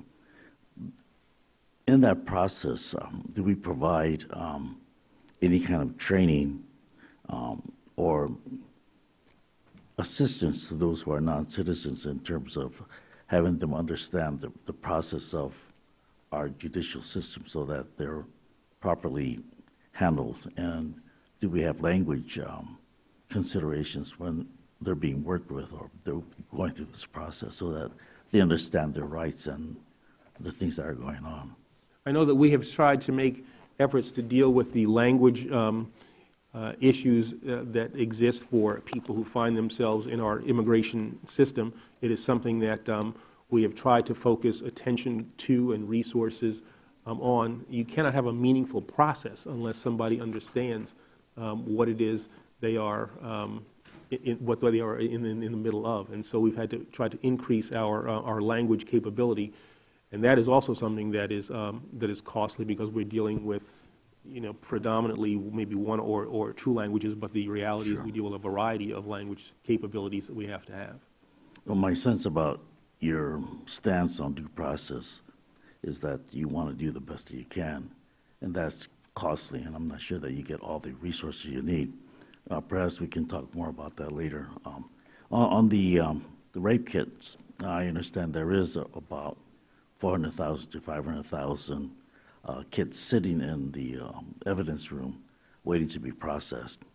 We have some funding that's been set aside so that we can ask the FBI to be able to consider training local law enforcement agencies so that they can proceed on and move on the backlog. And I understand that there's a constriction there where the FBI requires all these tests to be certified. I think it's called through CODIS. Isn't there a way that we can fund a process where local law enforcement can be trained, and then the kits can be uploaded to CODIS and then be certified there so that we can, one, address the backlog, two, be more efficient so that arrestees and victims can have their day in court? Yeah, we want to make sure that the information is ultimately, we want to make sure that the tests are done in an appropriate way so that we can feel certain, we can feel secure that the information that's ultimately put into the national system is in fact good, that they are, that we can run hits or see if we have hits against the information that's contained in the national system. The FBI certainly helps with training. The FBI has eliminated, I think, virtually eliminated, if not totally eliminated, the backlog that we had on the federal side. There still is a backlog when it comes to our state and local partners that we have to try to address, and we want to do it in such a way that we get good, scientifically reliable tests that are done, so that once they become a part of the larger database, we feel confident that the tests that are run against it will stand up, for instance, in court, and so that people are identified appropriately, cases can be won, convictions can be sustained on appeal. Because it seems to me that without that evidence through the FBI, you can't do your job to continue, or the DA cannot do the job to prosecute. And so it seems like at least we should have some sort of pilot program in this country where we can promote some way to make it more efficient and spread that responsibility out. It doesn't seem to me that the application of the rape kit is going to be that complicated. And certifying it may be some training, but it doesn't seem to me that would be that complicated either. And so I'd like to see if we can work together on a pilot program that we put into the process and see whether we can address this very important aspect of the backlog. It is about speedy trials and making sure that the evidence doesn't get stale on the way. So hopefully we can work together and move this forward. And I believe that the chairman also is very interested in this kind of efficiency. Well, we look forward to working with you in the creation of such an effort.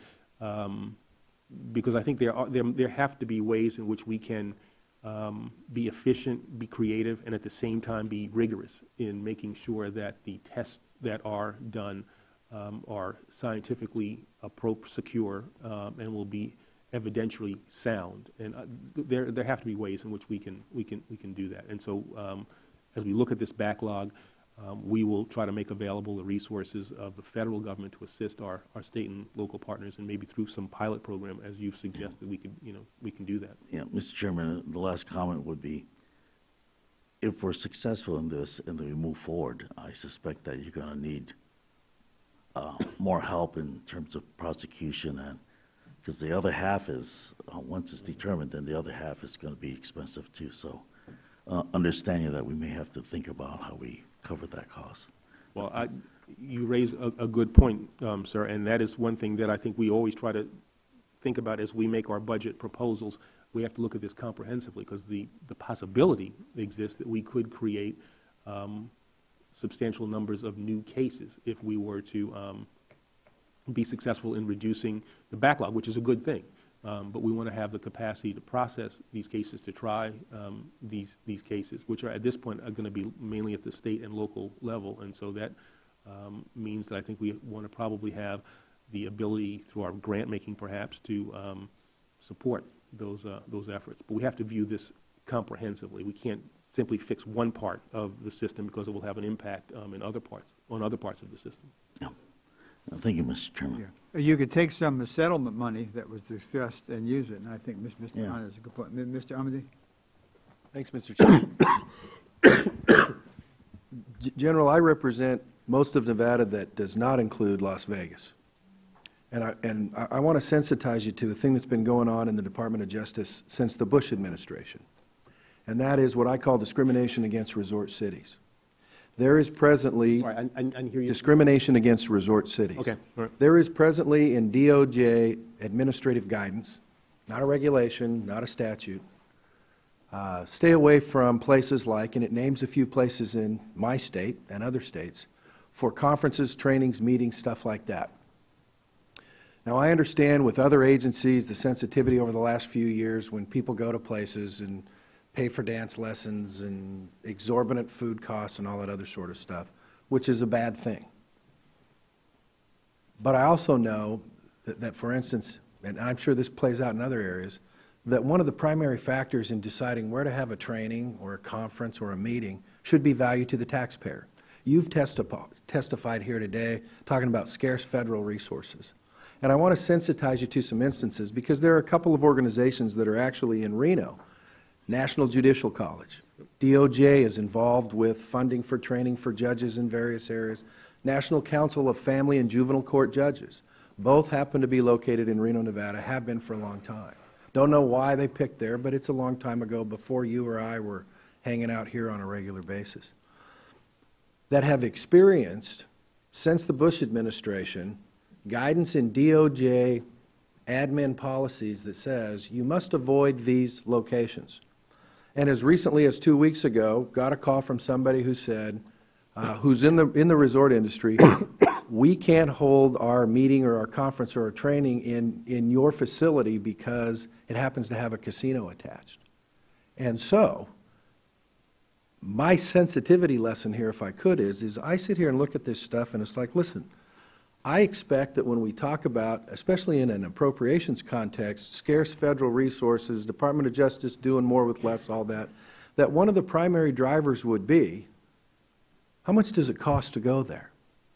Because in many instances where these things have been canceled, and a lot of them have been DOJ cancellations, small. This is not the American Legion Convention. It's 70, 100 folks. They've been canceled within a couple weeks. So you've got the airline costs. They've been moved to a venue where rooms are triple the cost.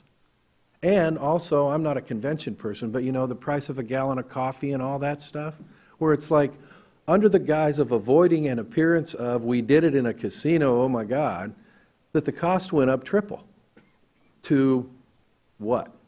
Now, when you tell me you've got great managers and employees at DOJ, you know what, I believe you. I think they're capable of not using taxpayer money to gamble. I think they can figure out that they don't need to be paying for dance lessons or whatever the heck. They ought to be capable of being able to make a decision based on what's the best value for the taxpayer. Because I don't see DOJ guidance that says, and I don't expect to see it, and I hope I wouldn't see it, that says, hey, by the way, we're not doing any more meetings, conferences, or trainings in states that have legalized marijuana. What's that got to do with value to the taxpayer?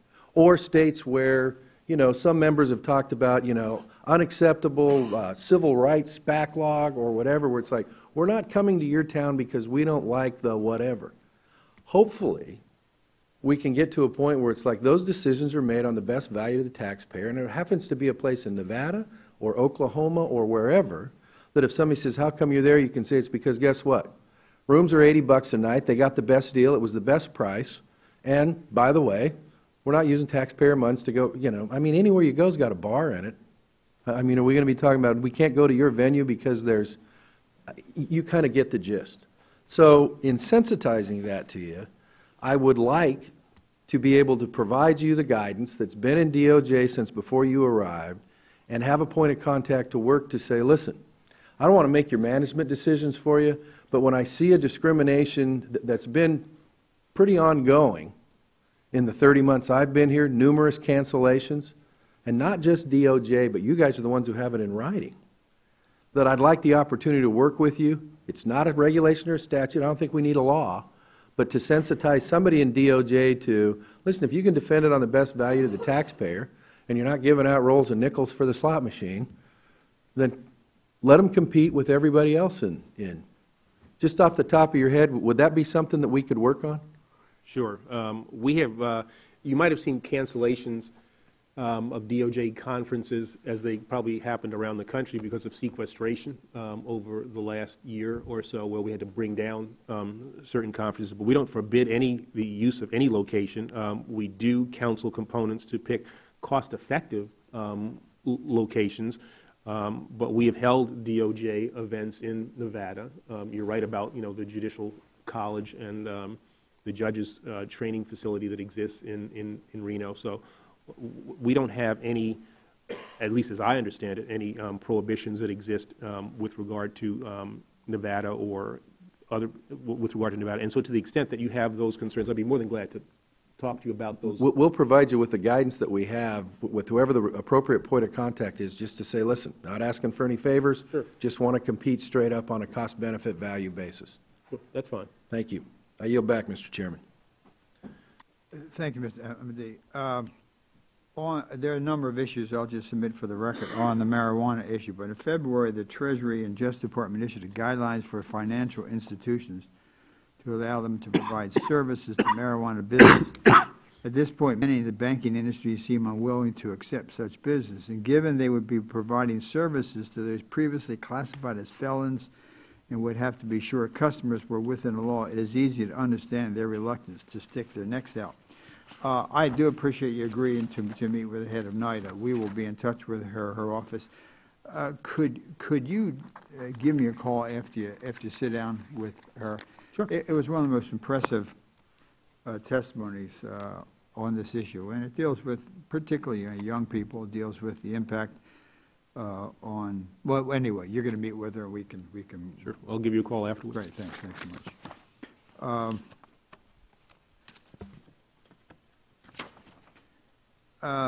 Aircraft, personal aircraft. Last year, we discussed the GAO report on personal use of Justice Department aircraft. One aspect of this issue is that some of the flights have not been documented or reported since the General Service Administration, GSA. The agency responsible for documenting such use of government assets was excluding non-mission flights by senior officials on security grounds.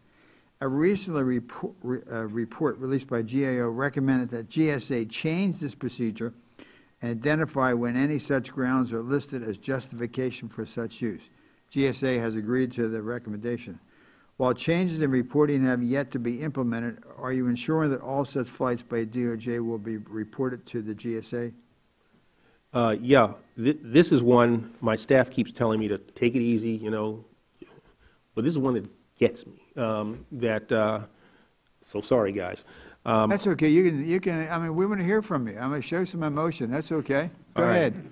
My air travels really well documented. Former Director Mueller, same thing. We've answered 5 different FOIAs in the past 2 years. It's been everything that I have has been released to GAO, to Senator Grassley as well. There was this notion that we have taken, I think it was described as hundreds of personal trips. That was wrong. GAO counted flights, not round trips. And we looked at it and figured out from the time period that they were looking, we took not hundreds, but 27 personal, 4 combined official and non-personal trips. And none of the trips that I took or that the director took ever had an impact on the mission capability of those airplanes. But we didn't have a reporting requirement that existed before. If they want to change those rules, we'd be more than glad to make sure that we share that information with the appropriate the appropriate organization. But this is something that is really wide open. As I said, we've responded to FOIAs, Senator Grassley. This is information we're more than glad to get out there, just so that people understand that we're making appropriate use of DOJ aircraft. A lot of the stuff was described as mission and non-mission, and the way in which that was defined was not necessarily correct, because a non-mission trip, for instance, the trip that I took to Newtown to visit the school after the shooting was described as a non-mission trip. Now, I don't see how anything could be more mission-centered than having the Attorney General of the United States deal with the first responders at Newtown. So I got it off my chest. You got it off your chest. You feel better now? And I feel better. Good. I'm glad, and that'll make your weekend better. And, It was, and so you will be ensuring that all flights will be reported to the GSA. yes, That's we'll do the that. basics. Yes.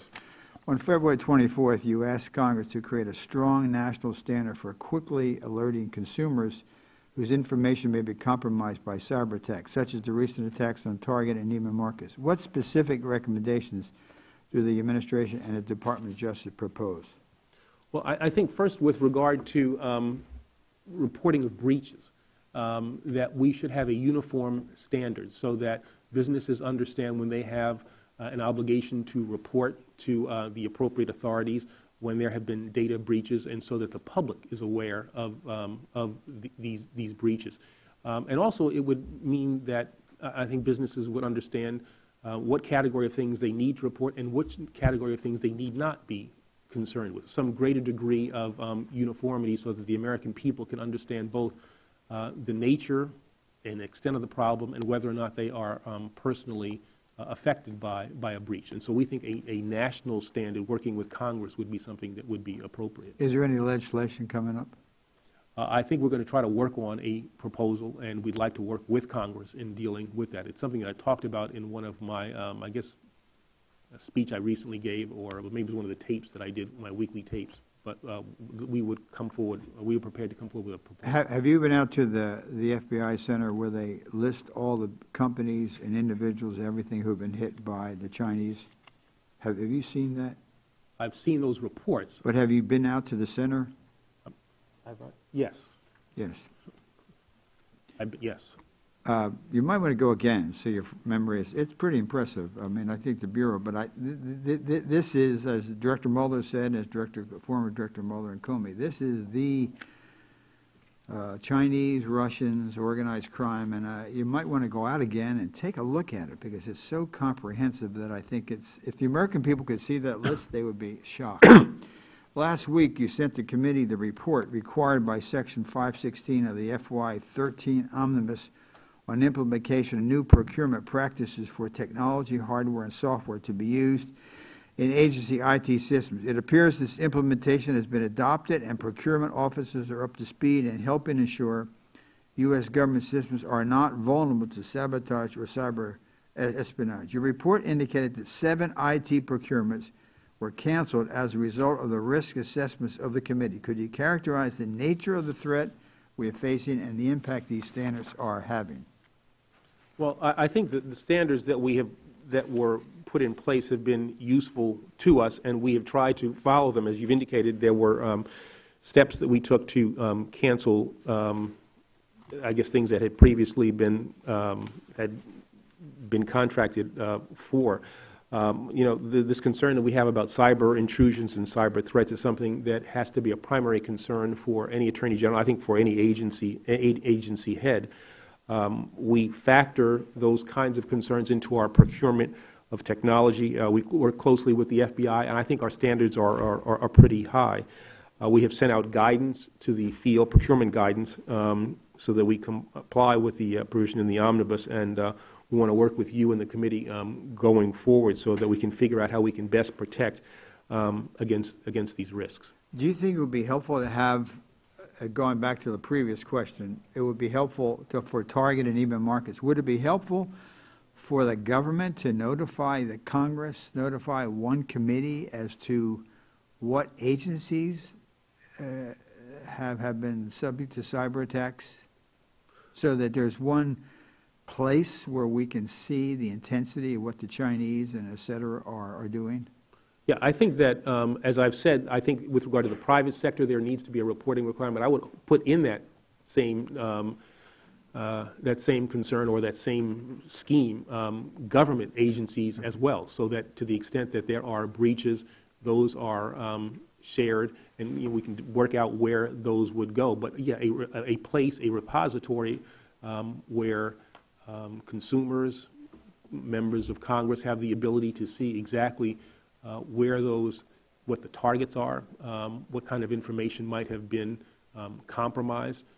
I think we will do a much better job of understanding what the nature of the threat is and taking countermeasures if we have a place, a repository of all of this information. Maybe the committee can carry language to direct that every time an agency is hit, they report to the FBI. So I think the Bureau is probably more involved than anybody else. That way, I think the privacy, if necessary, could be taken care of, but it would at least give every other agency some understanding. So if we can maybe carry that on prisons, as you know, in FY12, the committee rejected a proposal to reprogram $165 million to acquire the prison in Thompson, Illinois. The department proceeded with the acquisition despite this an extraordinary breach of longstanding traditions of comity and respect between the branches, although I understand politics. As I pointed out last year, the $165 million, though, could have been used instead for departmental operations in the wake of the sequester. Your request for BOP proposes an unspecified $158 million offset. Given the tight funding, the need to move ahead on other two sites in Mississippi and West Virginia, and the need to maintain staffing to maintain services, how do you fit Thompson in with this? Well, what activities will you see being cut to pay for the $158 million? Well, in terms of Thompson, we acquired it at the end of fiscal year 2012 due to the shortage we have of high security beds. We're presently, I guess, at 52% above our rated capacity. I think the way we describe Thompson is we've gotten twice the prison at half the price, and we have an appropriation of $44 million to begin the activation of Thompson. That's reflected in the spend plan. The $44 million is retained in our fiscal year 2015 for activation costs, and I think what we're looking at is a slow ramp up of Thompson.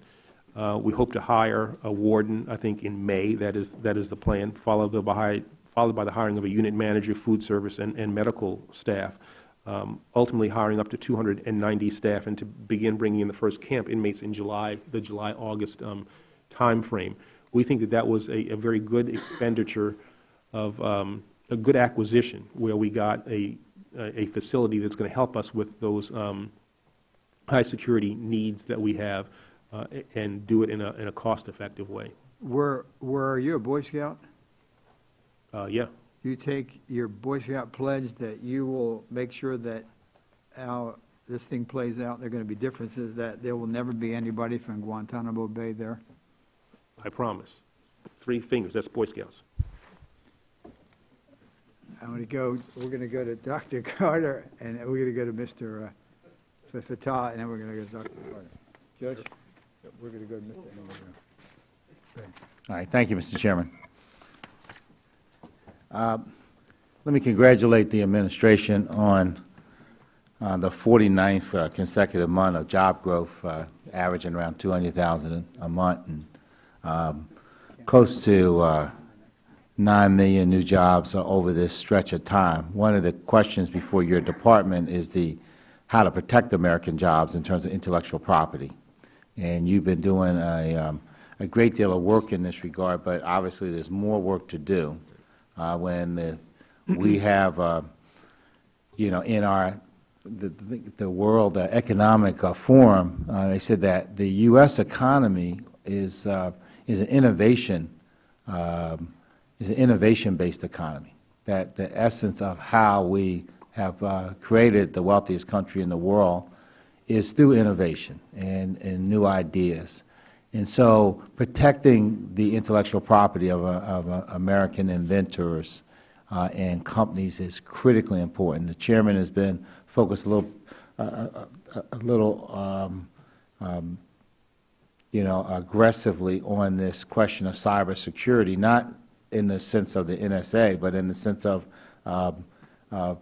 entities going into American companies, particularly law firms now that work in patent-related areas and so on, trying to steal secrets to give our economic competitors an advantage, not through their hard work, but through utilizing the smarts of our own engineers and scientists. So if you could talk about this work in terms of intellectual property vis-a-vis the appropriations requests, that would be appreciated. Sure.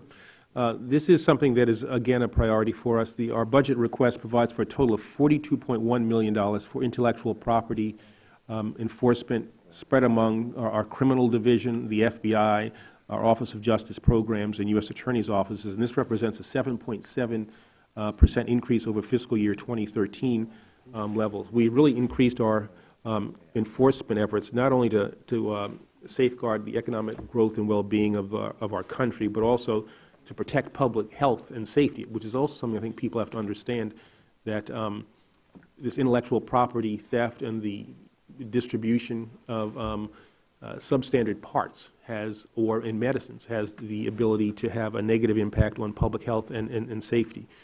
We have an intellectual property task force in the department that's chaired by the Deputy Attorney General, where we try to come up with a coordinated high-level approach to figure out how we investigate and prosecute these IP crimes. We also work with the White House Office of the Intellectual Property Enforcement Coordinator, and there's a government-wide strategy that was published in February of 2013.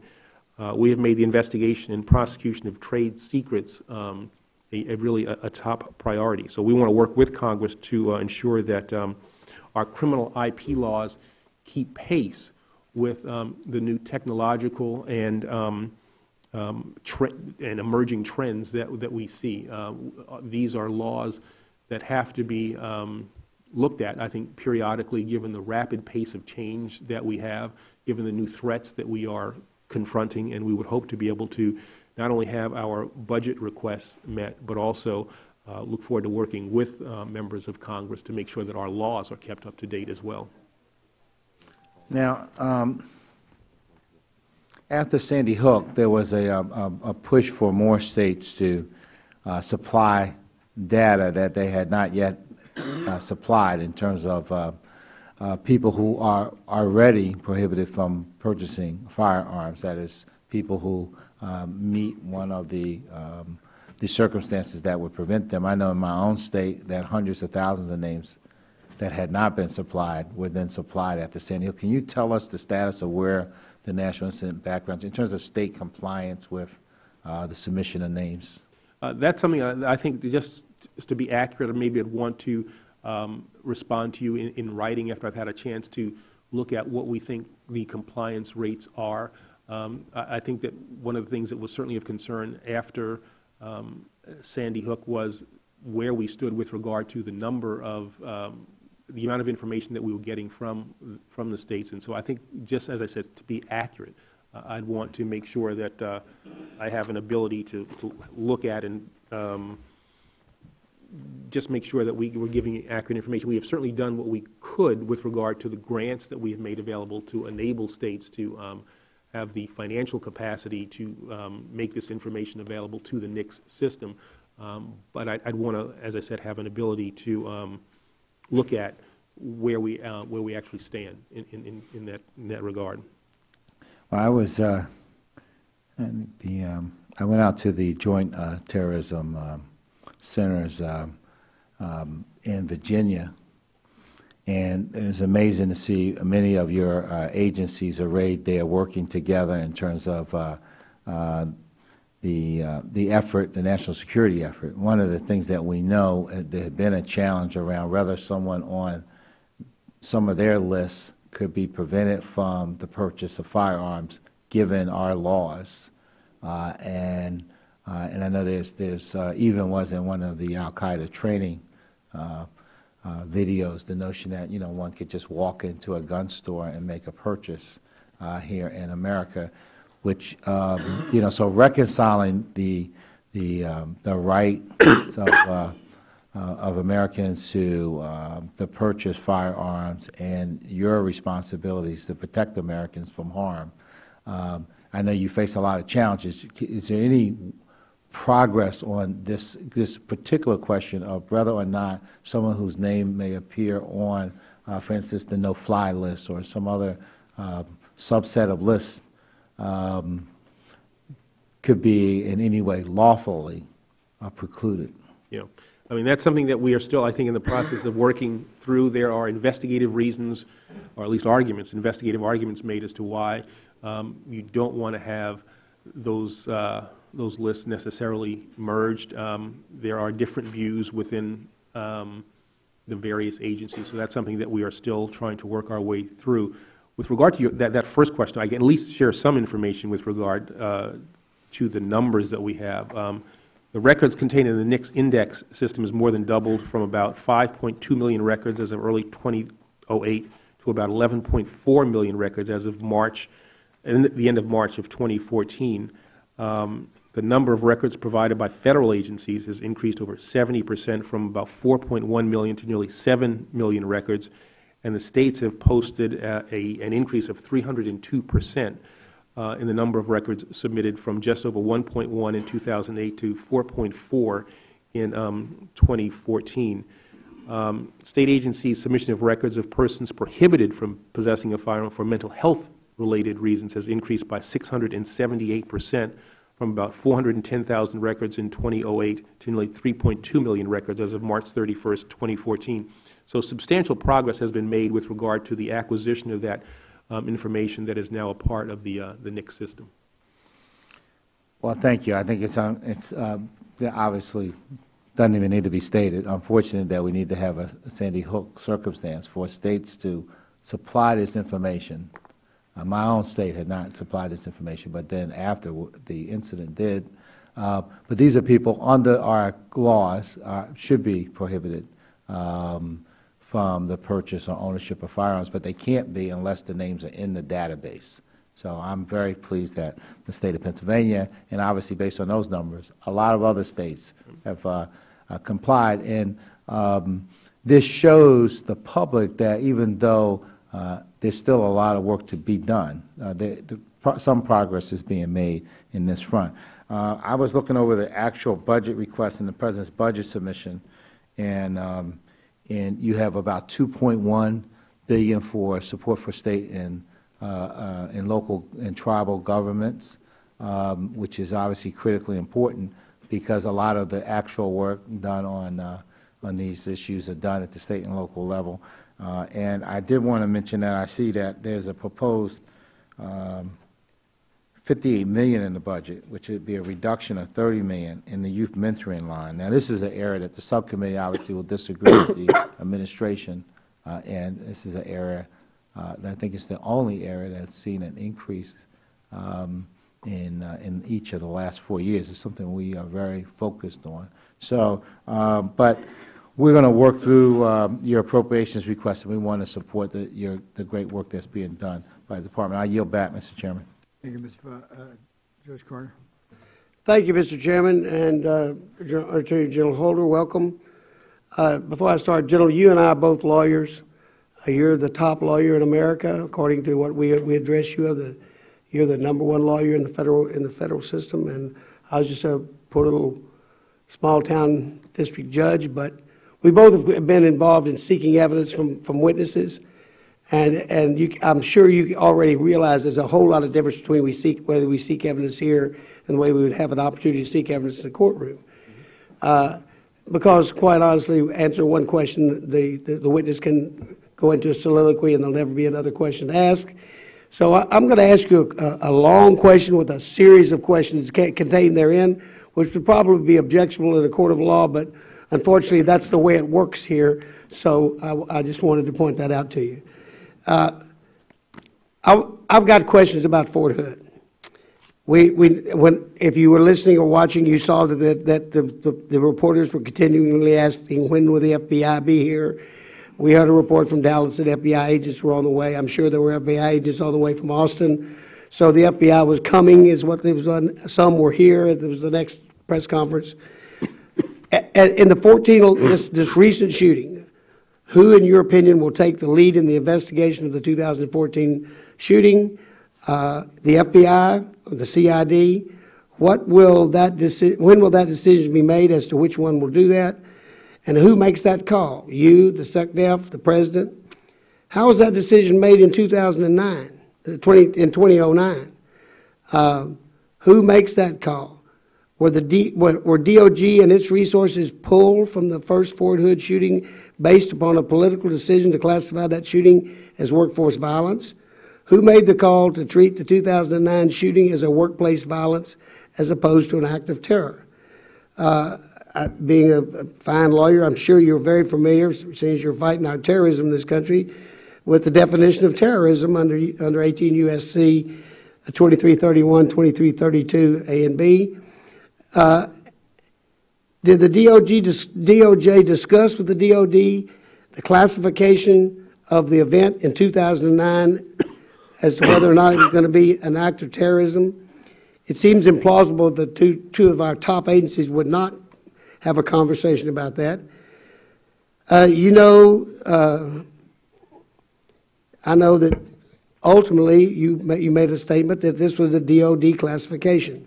I'm asking you, though, as the Chief Law Enforcement Officer of the United States, would you classify the 2009 Fort Hood shooting as a terrorist act or terrorism as defined in 18 U.S.C.?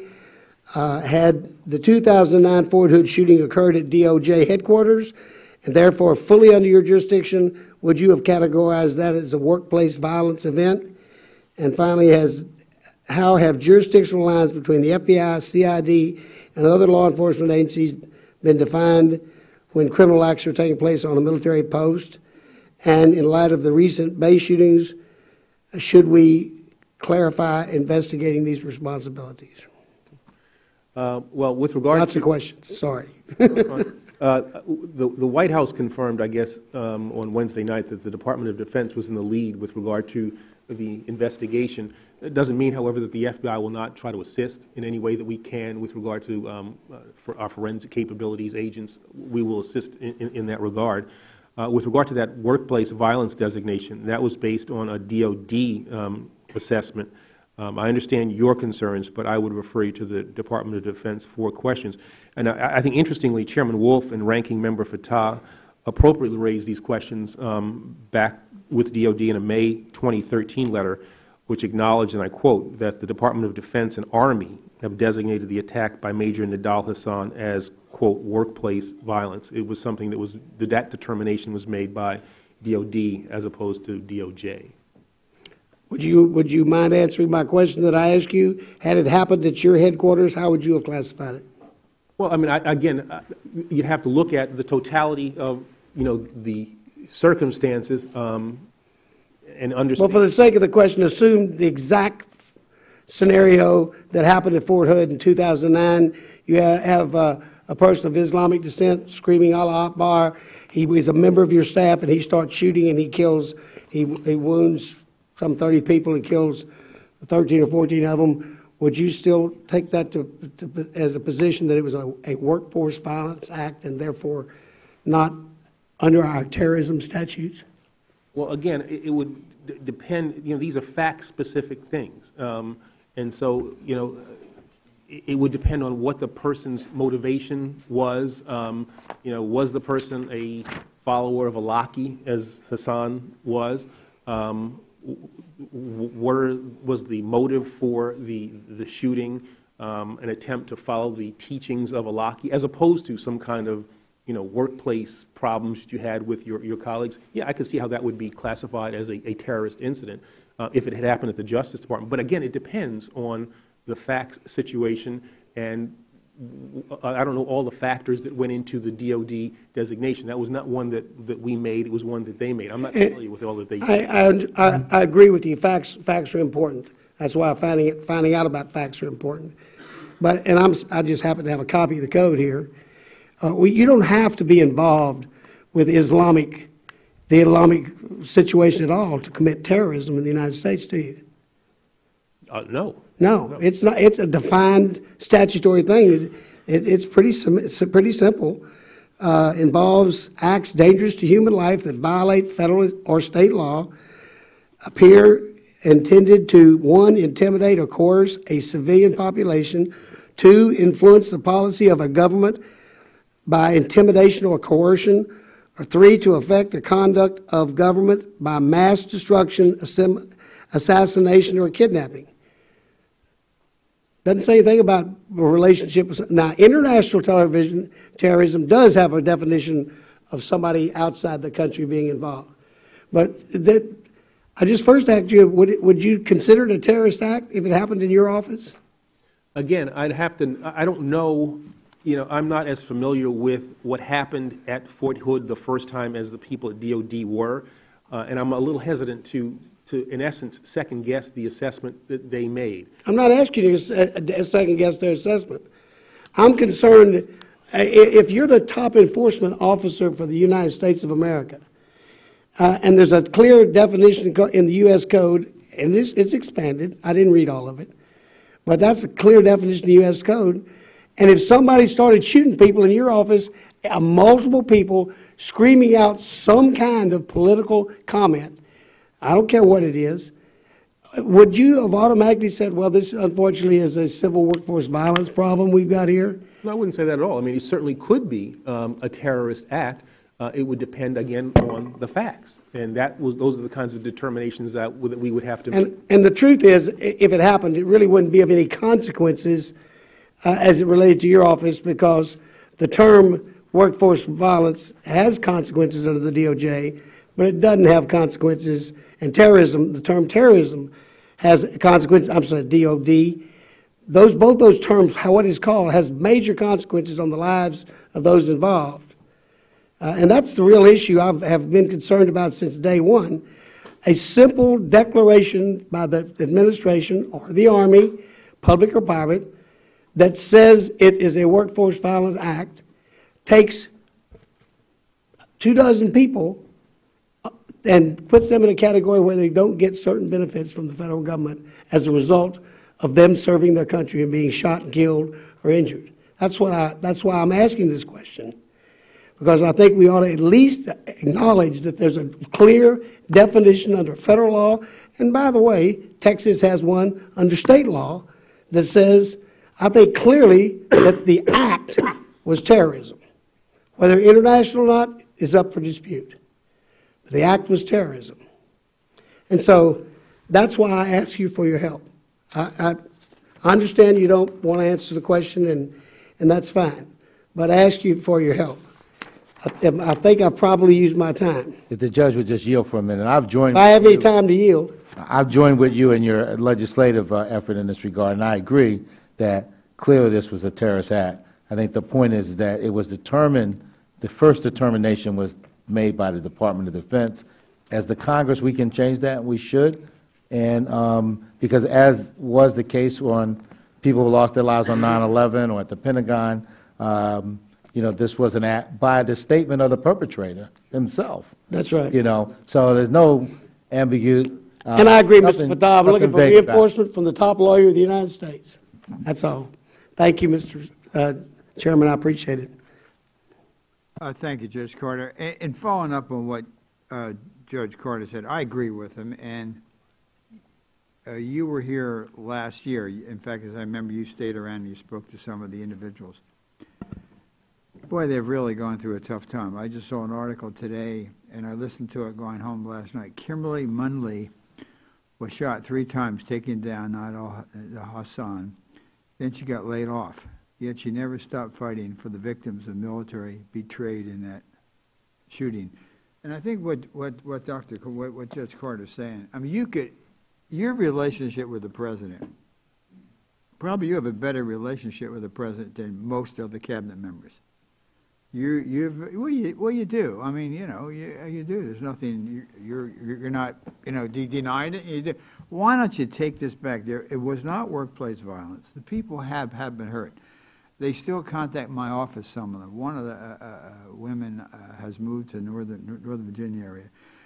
Also, our government is partially responsible, and I think what Judge Carter's saying is the Bureau missed some of it. There were communications from Malakwe to the major. I spoke to a psychiatrist down at Fort Hood who said that Alakwi was telling returnees from Afghanistan that they should basically say that they were war criminals. And so the government missed it.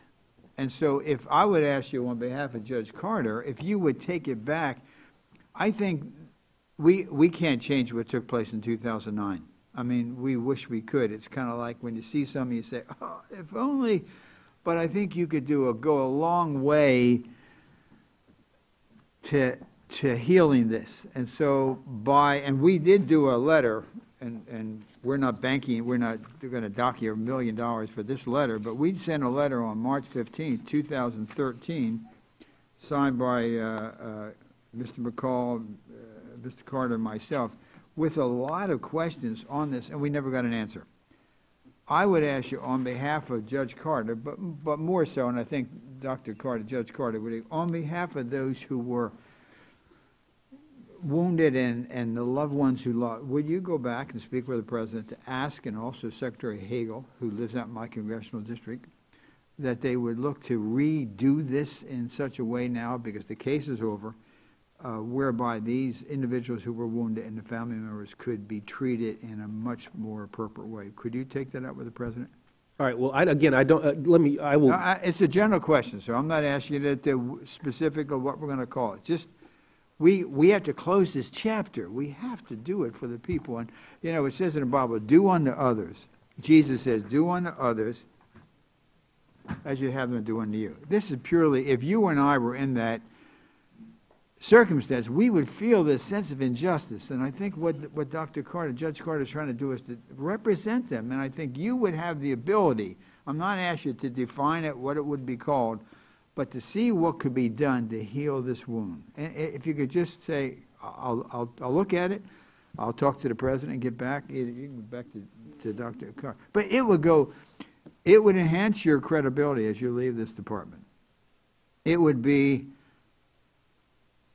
the right thing to do. And now that there has been a conviction, all the arguments that have been answered before, so if you would do that, I would appreciate it. All right, what I'll do, again, this was a DOD assessment, and so I think it's more appropriate for me to talk to Secretary Hagel, Okay. and I'll do that. Okay.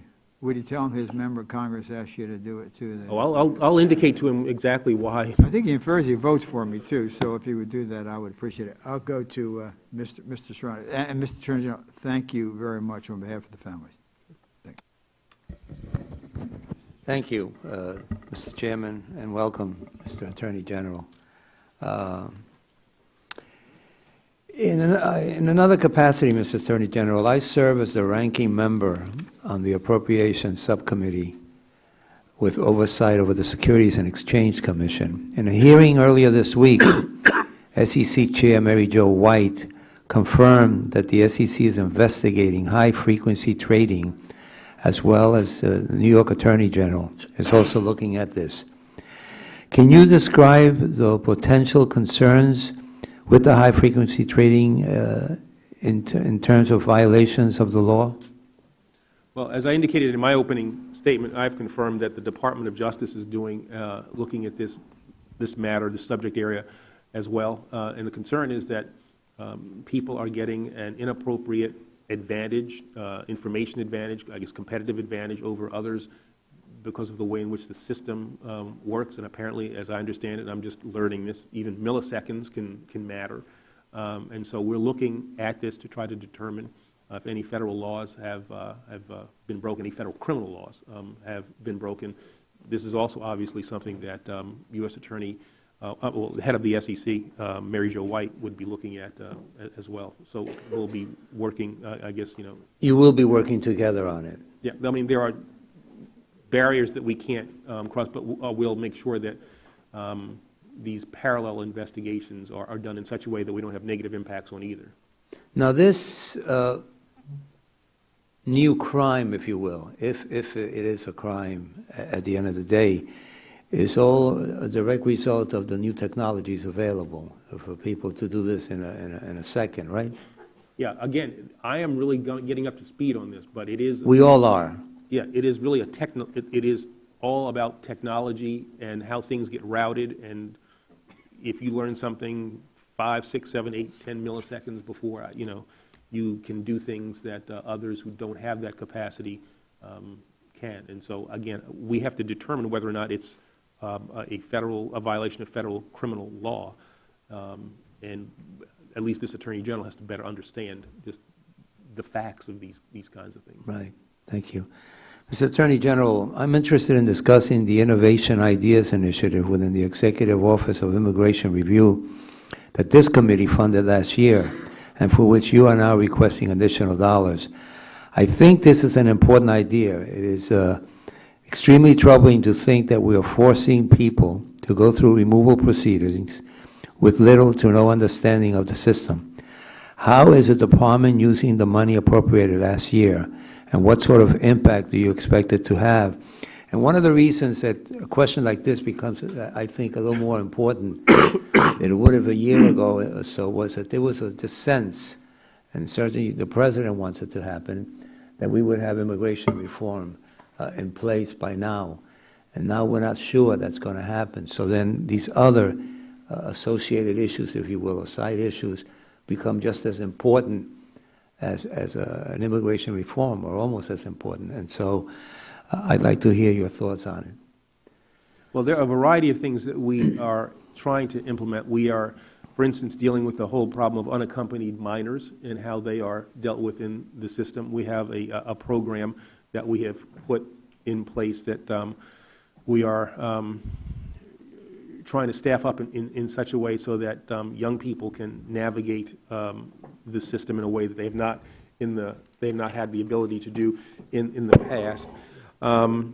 There's a juvenile docket that we have established throughout the country that hopefully will facilitate consistency and do the kinds of things that have to be done in the system in a more child-friendly way.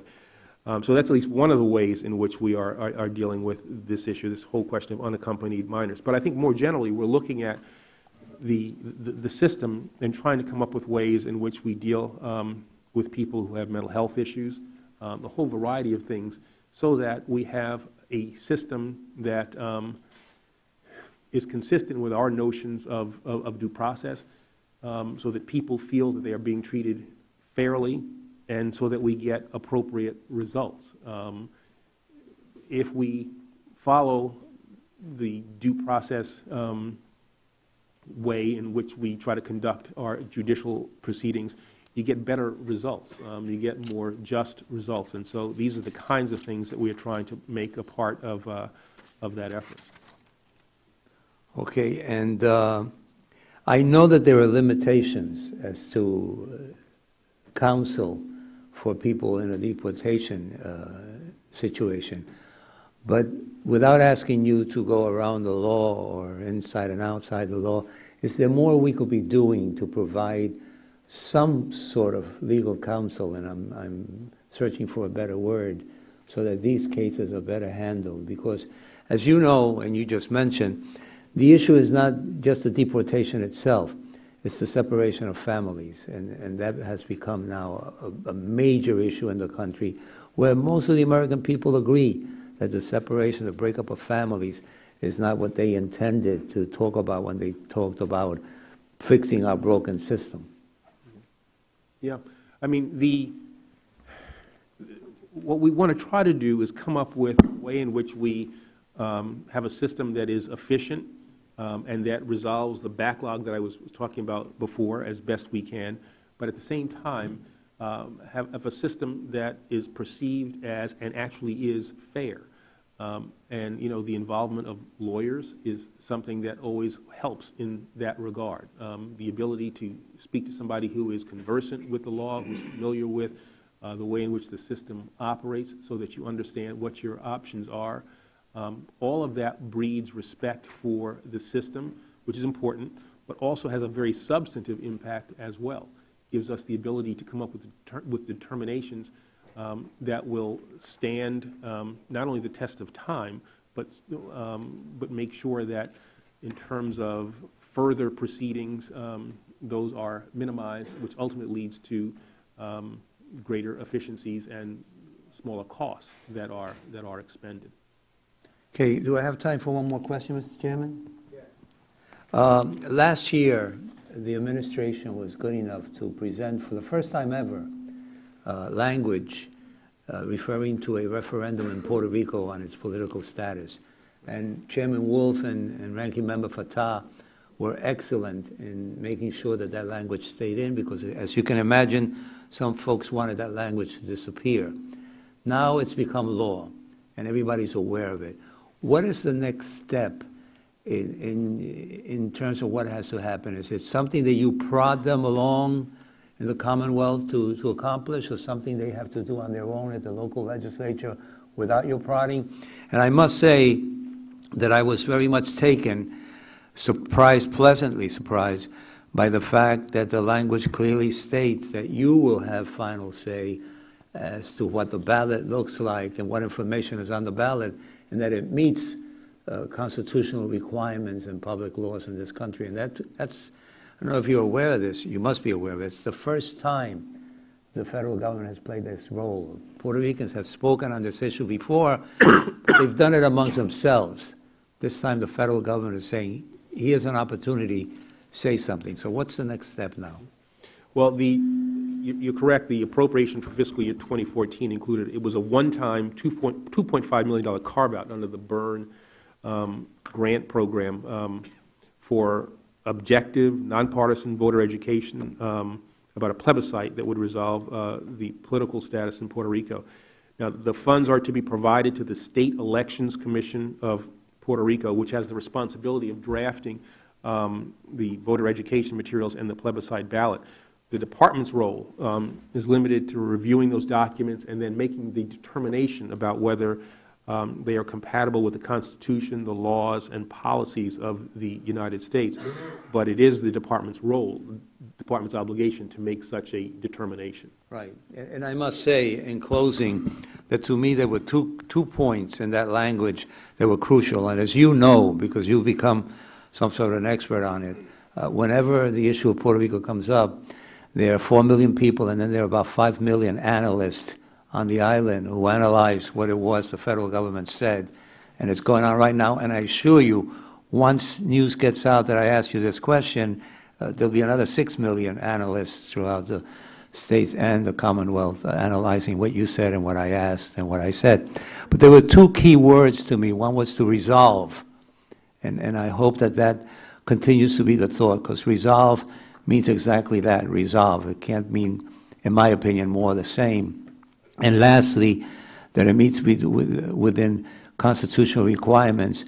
And in my opinion, without getting deeper into the subject, there was one possible presentation of an option that wouldn't meet constitutional requirements, all the others do.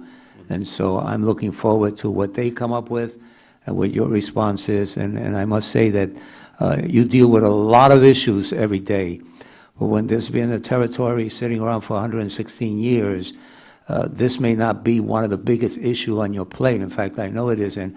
But I can assure you that to us, to the New York community, in Chicago, and in all of Latin America, this is something being watched very closely. No, this is obviously a very serious matter, and Puerto Rico is a subject or a place that justifiably generates a lot of involvement by the Justice Department, not only with regard to this. I was in Puerto Rico, I guess, a few months or so ago, working with the governor on some issues. Our U.S. attorney down there is doing a good job in trying to help the local authorities there with the violence problem that exists on the island. It's a topic, it's an area, it's a subject matter that justifiably takes up a fair amount of not only my attention, but people in the Justice Department as well. So you need not apologize for that or think that this is something that's inappropriate. This is something that I think appropriately is of concern to us in the department. Well, I would hope that we continue to work on it, because my personal political dash, having been born in Puerto Rico and raised in the Puerto Rican capital of the world, New York City, in the Bronx, statement is that 116 years is a long time, and it's good for Puerto Rico, but it's also good for our democracy to be able to resolve this issue once and for all. So I thank you for your involvement. For the record, I was born in Hunts Point, so. Yes, in the 15th Congressional District. There you go. Represented by me, Mr. Chairman. Thank you. Mr. Honor. Mr. Diaz-Balart? Thank you very much, Mr. Chairman. By the way, a lot of the issues that I was going to bring up to you, Attorney General, were already brought up, so I'll just kind of go back to another one and that we've already spoken a little bit about. Currently which is the issue of marijuana and the enforcement of marijuana. Obviously, as we've already talked about, marijuana is illegal according to federal law. It's classified as a Schedule I controlled substance under the Controlled Substance Act. And this label implies that the drug has a high potential for abuse and no currently accepted medical use and treatment. Now, I'm not an expert on that, but that's what current federal law is. So again, according to federal law, it is not a minor benign substance. It is the same, according to federal law, as other Schedule I controlled substances. Now, Attorney General, you've talked about already as to why the Department of Justice is dealing with it the way that you're dealing, and I don't want to relitigate that, but I know that you're aware, and it's just the sad reality, that a lot of folks in the country believe that this administration selectively enforces the law. I don't want to relitigate that either, but there's a perception out there, and that's something that we have to deal with. So here's the question. Again, you've talked about how it is because of law enforcement that Schedule I substance is being treated different than other Schedule I substances. So to my point, would it not make sense that your department or somebody in the administration would bring to Congress a proposal to as opposed to just kind of selectively, and I'm not trying to say this in a negative sense, I'm just saying it is, your department is dealing that one differently than other Schedule I drugs as far as the enforcement.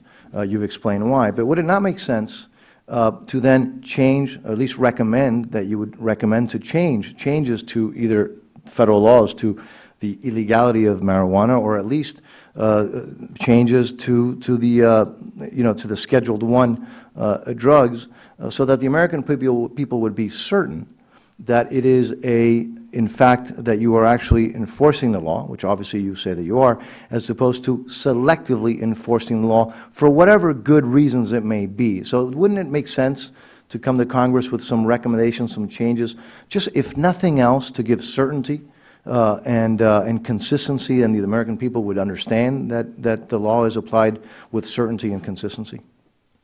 I don't want to be argumentative, but I would just take issue, and I'll leave it at that, with the notion that we are selectively enforcing the law. Well, I'll leave that there. But with regard to the whole question of the scheduling of marijuana, I'd be more than glad to work with Congress if there is a desire to look at and re-examine how the drug is scheduled. As I said, there is a great deal of expertise that exists in Congress. It is something that ultimately Congress would have to change, and I think our administration, the administration, would be glad to work with Congress if such a proposal were made. But Mr. Holder, the question is, I mean, obviously Congress can do what it may, but Congress is not the one who has decided to allow or to not go after folks in a couple of states who now are, in essence, selling marijuana. That's not Congress's decision. That has been a unilateral decision by your department. So that's, again, my question. If that's the decision of your department, which is what is seen, things like that are seen, rightfully or wrongfully, because this is not the moment to obviously litigate that, but as selective enforcement. Congress hasn't made that decision. As far as Congress is concerned, marijuana is illegal in federal law. That has not changed. And your role is supposed to be, among the roles that it is, to enforce that federal law. And not only is it illegal, but it's it is a Scheduled I controlled substance. You have made, I guess it's prosecutorial discretion to allow, to not go after certain individuals, certain entities in Colorado and Washington for that violation of federal law. So again, it's not Congress, because we haven't changed anything. What has changed is the policy of this administration versus previous administrations as to how to enforce that federal law. So based on the changes that you have all made, shouldn't that come to Congress and say, look, we believe that the law is wrong, this is how we're enforcing it now, we believe this is why, and we think that the law should reflect the enforcement? Well, I'd say that, if you look at the end of the day, if you look at the kinds of cases, marijuana cases that we will bring, or that we are bringing, and what was brought by the Justice Department previously, I'm not sure that you're going to see a huge difference. I mean, the priorities that we talk about, preventing the distribution of marijuana to minors, preventing cartels from being involved, preventing violence, use of firearms. A lot of the marijuana enforcement happens at the state and local level, with regard to possessory offenses. The kinds of cases that have been brought previously by the Justice Department, and I think that we would bring now, again, looking at these 8 enforcement priorities, I'm not sure that you're going to see a substantial difference. And to the extent that this scheduling issue is one that the Congress wants to engage in, I think the administration would be prepared to do that. But I think, as I said, the responsibility for this resides in Congress. Mr. Chairman, I don't know if I have time for one last question. And again, this may not be specifically to your department, but let me just throw it out there anyways. Again, we know that some states now have legalized marijuana. Other states have legalized medical marijuana. The state of Florida has a ballot initiative coming up on the same issue, and who knows what will happen there. So is there a process, or will there be a process involved in the part that you deal with to analyze what, if any, effect these changes in the different states are going to have on, again, the part that you deal with? You don't deal with the health issues, I understand, but you do deal with potential issues of crime, of organized crime, or whatever it may be. Is there going to be an organized, established, is there going to be a bureau, a process, a commission? And if not, is that something that you all should be looking at to make sure that whatever impact, and we don't know what they're going to be, if any, whatever impact there may be, that we don't all of a sudden 10 years down the road, we don't then say, oh, we didn't realize this was happening and it's too bad, but now it's too late. So is that something that formally is taking place within your agencies? I think that's actually a very good question. And what I've told the governors of both Washington and Colorado is that we retain the ability to file federal lawsuits if we feel that the schemes that they have put in place, regulatory schemes that they have put in place, are contrary to or not operating consistent with what they say in terms of not having an impact on public safety, if there are public health concerns that are generated by these new regulations. What I've told them is that we will not hesitate to come in and file lawsuits, and we will, within the department, come up with ways in which we can, I think, objectively monitor these situations so that we can make the determinations about whether or not further federal action would be appropriate beyond the promulgation of the 8 enforcement priorities that we have and the letters that the Deputy Attorney General sent to the field. Lastly, for example, those, which I'm glad to hear, are those, is that process going to be something that you will be willing or be able to share with Congress so that we can also see the information that you're getting? I'm sure Congress will look at other ways too, but I think it would be helpful that we try to be on the same page so that we at least have the same information. In many cases, I think that would be helpful. I mean, my guess would be that the way this will happen is that we will get research proposals from a variety of places. Our Office of Justice Programs would make determinations as to which ones to fund. These are then the research is done, the reports are prepared, and then they are publicly available. And obviously, we would share them with Congress. And on the basis of those determinations, on the basis of that research, make determinations about what further action, if any, by the Justice Department is warranted. Thank you very much, Mr. Chairman. Thank you. I'm going to go to Mr. Culberson, but following up, I think we've reached the threshold. I think the administration, quite frankly, is failing. I just saw the article the other day. First reported death linked to marijuana in Colorado since legalization. And the first reported death linked to marijuana in Colorado since it was legalized. The Denver Medical Examiner's Office Wednesday said an exchange student fell to his death after eating a pot cookie. Levi Thamba, an exchange student from the Republic of Congo, died while visiting Denver after falling from the balcony of a hotel in March, according to the Denver Post. The autopsy report that Denver's Fox Channel 13 ruled the death an accident, saying his death was due, quote, to multiple injuries due to fall from height, fall from balcony after consuming marijuana cookie and marijuana intoxication, end of quote. According to the report, 7.2 nanograms of active THC per milliliter of blood in a system, the legal limit to a drive. And we're seeing reports. I mean, I think we're going to see reports, you know, and you're a moral leader, too, here. I mean, and the president is. I know the president must wish he could take those statements back that Eddie made, but as we see accidents, as we see car accidents, I mean, imagine a mom and dad out with the three kids, and all of a sudden, automobile accident takes place, and the guy is high on marijuana. So I think you're all failing the nation, and I think Mr. Diaz-Balart is right. You ought to quickly call a timeout on this and bring together some of the very best minds on the health issues. On law enforcement telling me, at the local level, they had a very difficult time monitoring, is a person high on this? With alcohol, the content is a certain time. I took working with, frankly, breaking with my leadership at that time. I pushed .08. If my memory serves me, we carried .08 in this bill, and you know, the alcohol people, I don't take alcohol money, I don't take all, they were angry. The restaurant people were angry. But we saved a lot of lives. I can remember former Congressman Mike Barnes on a 21-year drinking age. I think the door is wide open now, and so unless you all do something fairly dramatic, that's why I did a letter to the president yesterday, asking him to meet with the head of NIDA on research, not on, you know, what are your personal opinions and how do you really feel, on research. And hopefully the president is a good father. I think nobody would, I mean, I disagree with the president on a lot of issues, but nobody could say he's not a good father. But both of you have a unique responsibility at this time.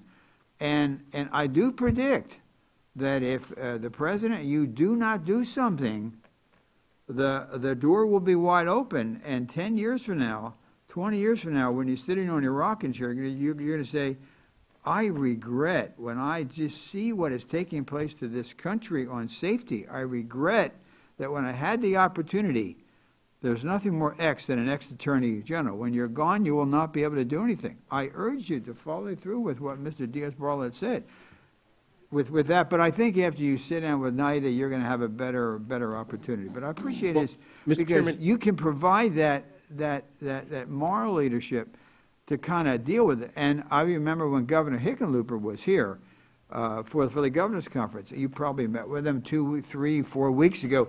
He urged the other governors to move carefully here, be very slow, he said, because this thing could have ramifications for the nation. And we all love this country, whether we're Republicans or Democrats. I have 16 grandkids.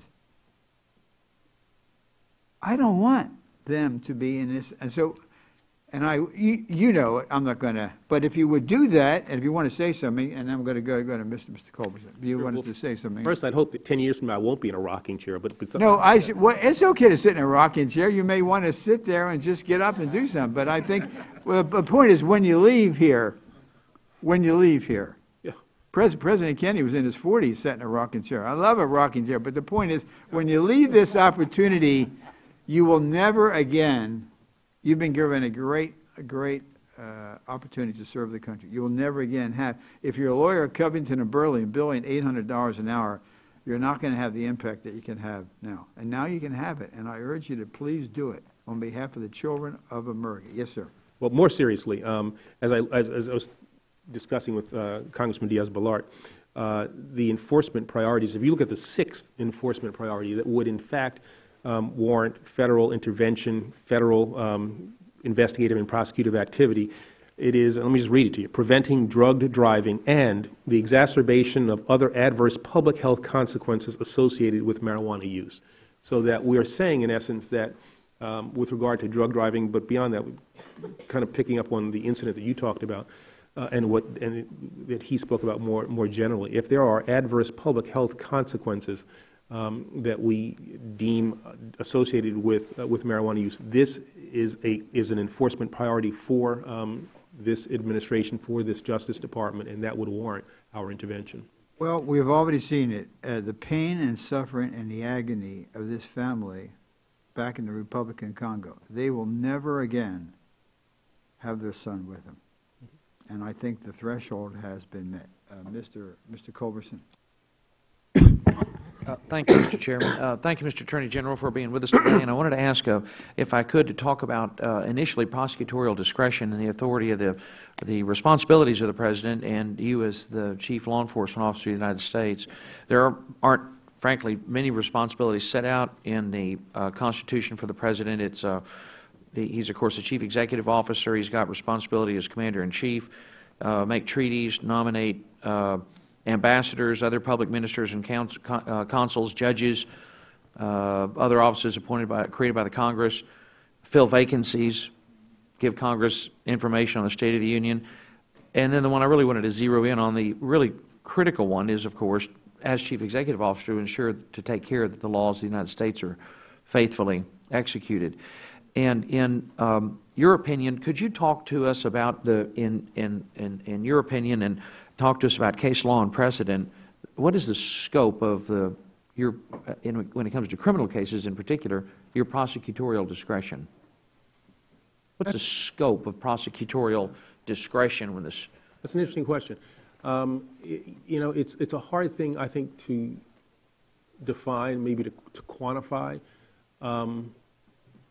But understanding that when the federal government moves to investigate somebody, prosecute somebody, in a criminal case, right, or even bringing a civil case, that has broad ramifications, obviously, for the individual. It sends a message out to the broader community about what priorities are that we have, and so discretion, from my perspective, is the wise use of the power that we have to do so that we act in a way that's consistent with our values, is perceived as being fair and breeds respect for the system, and actually is fair and does do things in a way that's consistent with our Constitution and those precepts that led to the formation of this country. But each one, as you said to Judge Carter earlier, is highly fact-specific. Yeah. Depends on the case, the individual case. Well, depends on the individual case, but I mean, with an umbrella of understanding about how prosecutors should generally conduct themselves. Mm-hmm. But that is a general rule, particularly in criminal cases. You want to look at those individually. You can't talk to us about the authority of the administration, the Department of Justice, the President, to just with a broad brush sweep aside an entire category of cases on policy grounds. They're just not going to pursue them under prosecutorial discretion. Well, I mean, when and where does that happen, and what's the legal justification, for example, for refusing to prosecute a whole range of cases, as has been mentioned with the Controlled Substances Act, or whether it also be with individuals that have crossed into the United States unlawfully, well, I mean, in violation of criminal statutes? Yeah. I mean, again, it's a question of how, as I said, with regard to the marijuana matter, we still enforce the Controlled Substances Act and enforce it when it comes to the marijuana issue. The question is, what are our priorities going to be? How are we going to use the limited resources that we have? What are we going to focus on in that enforcement effort? And those 8 priorities, I think, define, I think, pretty well what is a reasonable use of our prosecutorial discretion. Yes, sir. And in some cases, for example, looking at the border of the United States, entering the United States illegally is entering the United States unlawfully. There's criminal penalties for that. And in the in the Laredo sector and in the Rio Grande Valley sector, I understand from talking to members of Congress in that area. I'm sorry, my good friend Henry Cuellar is not here, but Henry tells me that there's a limit set in place that you're not going to prosecute folks that bring in less than 100 pounds of marijuana. In the Tucson sector, I know from my own experience going there several years ago, nobody was going to be prosecuted if they brought in less than, I think it was 500 pounds. So every load, the smugglers figured out immediately, every load came in just below it.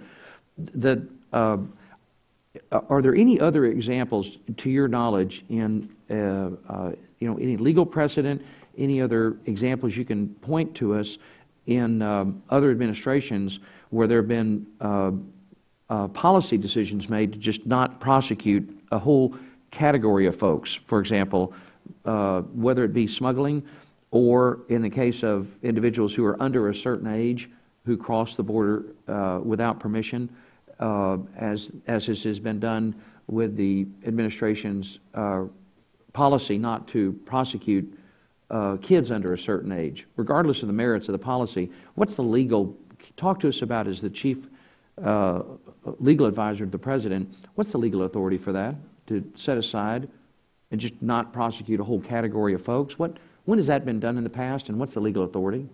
Well, I mean, I don't have any specifics in mind, but I can tell you, for instance... No specific legal authority in mind? No, I was going to talk about something else. Oh, I'm sorry. I'm just talking about those two cases in particular, and set aside the policy matter, because it's I think, absolutely legitimate debate about whether or not you're going to prosecute. Obviously, you want police officers to use their good heart and their good sense when they're making a stop, for example. Nobody wants to throw little kids in jail.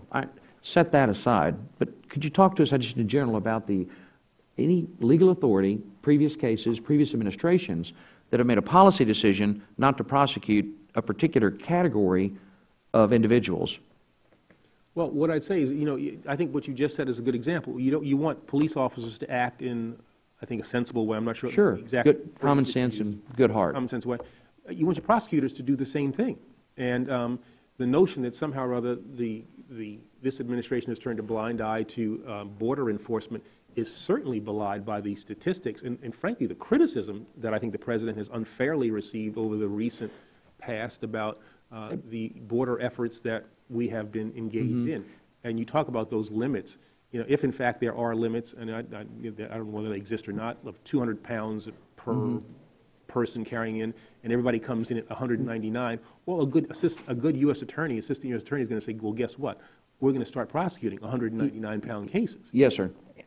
I'm not talking about individual cases. I mean, just the policy. Because I'm not aware of, and I've searched, I've been searching for examples of where, I understand in individual cases, prosecutorial discretion, you want police officers and law enforcement officers to use their good hearts and their good judgment and their common sense. Every case is different.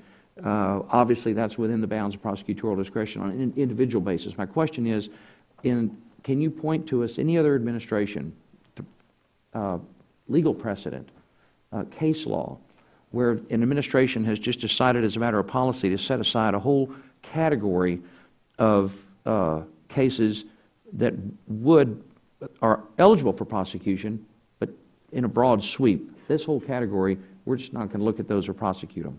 When has that been done before? Well, I mean, I can't give you specific instances, but if you give me a little time, I'm sure I can come up with examples. Administrations make these determinations all the time. When I decide that we're going to prosecute, Category A, we're going to prioritize those, and I have, 8,000, 10,000 prosecutors. That necessarily means I'm probably going to have less capacity to do other kinds of cases. Certainly. And former attorneys general, former Justice Department, folks who head up the criminal division, other enforcement divisions have made those determinations all the time. All the time. For broad categories of individuals that fit broad definition of characteristics. See, because I'm talking about broad policy matters. I understand an individual, but what I'm trying to drive at, it sounds like you said you can't think of specifics. It sounds like the administration may be blazing a new trail here. No, not at all. I'm saying that... When's it been done before? What I'm saying is that what the administration is doing in its exercise of its prosecutorial discretion is totally consistent with the way in which other attorneys general, other justice departments have conducted themselves. I've been in the Department of Justice since 1976. I've been through priority A, priority B, we're doing this, we're not doing that. I mean, I've been through these kinds of appropriate determinations by the political leadership of the department, looking at the situation that they confront, the needs of the nation at that time, to make appropriate determinations as to how the limited resources of the department would be employed. In individual cases? No. With the gentleman. Sure, because it's an interesting question. Judge Carter? I want to have a dispute with you just a little bit. You just described what we call selective prosecution. And district attorneys everywhere in the world decide which cases they're going to ask to go before court as a priority. And to call that prosecutorial discretion, I think I disagree with that definition. And in fact, judges and prosecutors, when it happens and they get accused of refusal to prosecute certain categories of crime, they get accused of abuse of discretion. Judges get brought before certain internal governing bodies on the issue of abuse of discretion, and prosecutors do too. So there is quite a difference between the individual category of prosecutorial discretion. Let me look at my case against that person. Is this case a case that I should be bringing to court or before a grand jury? That's prosecutorial discretion. Exactly. But to say as a broad category, I'm not going to prosecute any drug cases in my county, which there have been judges and prosecutors that have done, and they have been sanctioned and sometimes removed from office for using that very situation. And that is a difference between the judge would yield what we're talking about. And that's really what I'm driving at. If the gentleman would yield for a second. Certainly. I think that we're a little bit, the truth of the matter is that the federal government doesn't go around prosecuting people for, what might be called, I'm sure not in any place you've ever been, but places I've been, a nickel bag of marijuana. Like, U.S. attorneys, FBI agents are not coming on a street corner, locking up some kid for a small bag. For possession of marijuana has not been something that we focused on. And the truth of the matter is that there are a whole host of crimes, broad categories of which, that the federal government doesn't take. We kind of leave that to state and local governments to do.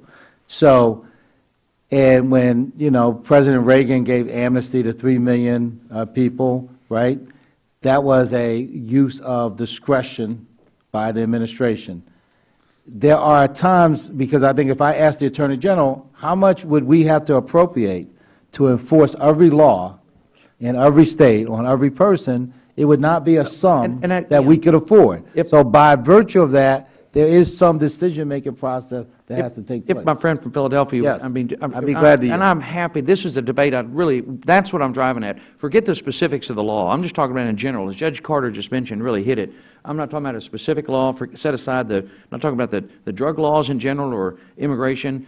I understand it as fact-specific situation, but if you could answer, really looking at Judge Carter's question, when you've got a prosecutor that just decides to set aside or judge a whole category of individuals, right, Judge? Yeah. That has led to, I know in state, and you've seen it, how many years were you a judge in Williamson County? 20 years a judge in Williamson County. You're aware of instances where if a prosecutor just said as a general rule, we're not going to prosecute this entire category of people, and the law is real clear, then sanctions are taken. Could I ask that's what I'm driving my friend to yield? Yeah, certainly. It's an interesting question. Before you would yield, let me just say this. Certainly. I come from a place called Again, let's Philadelphia. don't talk about specific The policy. Philadelphia district attorney 3 years ago announced he wasn't prosecuting possession of marijuana, period. And he's brought no cases there on that issue for these period of years, right? And no one has sought sanctions against him. No one. In fact, it's on the state. It depends on, the prosecutors have that discretion. He's an elected official, elected by the people of the city of Philadelphia. And we might not notice this, but the country's changing its view on marijuana. The same way it happened with alcohol. We had a prohibition. We had a major law enforcement effort. It obviously didn't work to stop people from drinking alcohol. And so the country made a different decision. No, it's not great for people to do it. It's definitely not good for them to drive on the highways while they do it. Right. It can impair their situation with their family. Sure. But we're going to let Americans make that decision. But if they sell it to a minor, we'll prosecute it. But my friend yielded to my So friend. we made some decisions. Could I just make one quick point? Sure. And I think you've been so kind to yield to all of us. Of course. It's a healthful debate. That's because he's a kind person. He is a very kind person. And I just want to give an example in the federal system. When I started in the U.S. Attorney's Office back in the late 80s, There was a Justice Department policy, at least as far as L.A. was concerned, we wouldn't prosecute cocaine cases of less than 1 kilo. We just didn't have the resources to do it. You left them to the state. And then a few years later, we left them to the state. A few years later, we wouldn't prosecute cocaine cases unless they were over 5 kilos. And I think it may have gone up to 25 kilos. Because they were left to the state. Well, the state has dual jurisdiction, but Right. it was a question of the Federal Government prioritizing its resources and deciding Absolutely. where best used its prosecutorial discretion. But those were whole categories of cases. Exactly. Prosecuted by the state. Well, that was the federal attorney said, I only got so many resources. These are typically state cases. And what I'm driving at, and of course, in the incident Mr. Fatah mentioned with the 3 million folks that were granted amnesty by President Reagan, that was a congressional decision, statute, following the statute that Congress has enacted. You know what? If we ever get a vote in the House, we're going to do it too. But again, that was Congress enacting a statute. And my friend Mr. Schiff, who truly is, we're very good friends. And what you're referring to is that federal prosecutors left those cases to the state. And that's what I wanted to ask. When you refused to prosecute 5 pounds or 10 pounds of coke, did you, because the federal case always takes priority over the state case. I'm fairly certain it's illegal to have 5 pounds or 10 pounds of coke in the state of California. Did those cases then get turned over to the state courts to be prosecuted? Yes, the state district attorneys usually pick those up, but of course the state district attorneys have their own limitations on resources, and they set their own priorities that we will go after certain cases and we will not be able to prosecute others because we simply don't have the resources to do everything. So this is a state practice as well as a federal practice. Absolutely, and one that I don't disagree with, because you've got to leave some to the state authorities and others when Congress has changed the law or the people have changed the law in an election, or for example in Philadelphia, if the prosecutor in Philadelphia, I'm a big 10th Amendment guy. Frankly, I think almost all these criminal cases ought to be handled by state authorities. So that's, I understand. The distinction, what I'm driving at, Mr. Attorney General, is as Judge Carter has pointed out, and my colleagues have pointed out, I think you can distinguish what they're talking about and what other administrations, what's the precedent for other administrations, what's the legal precedent for just not even prosecuting whole categories of cases? When's that been done? You've been in the Department of Justice since 1976. Well, could you cite us some specific examples? You said you couldn't really think of any. I'm trying to establish you blazing a new trail here, or what? No, we're not blazing a new trail. You've heard Congressman Schiff talk about how priorities are set with regard to amounts that will determine. But the state picks those up. Yeah, and that would be true of the marijuana cases as well. I mean, in the sense that if we make a determination that for whatever reason we're not doing these cases unless these 8 enforcement priorities are met, that doesn't mean that those cases will not be prosecuted. The state has the capacity to bring those cases. We talk about selective enforcement. If the gentleman would yield for 1 minute, I'll give you an example. There was a date in our history as a nation in which the President of the United States pardoned all draft dodgers, hundreds of thousands of people who had violated the law by avoiding the draft. He's got that authority in the Constitution. Not by congressional action, but by decision. But he's got so it's happened. But he's got that authority in the Constitution. And here's the deal, right? Right. There was an election. This administration was elected. This Attorney General was appointed and confirmed by the Senate and is acting and serving at the pleasure of the President. And the President said smoking marijuana is not a good thing. He's not advising that people do it.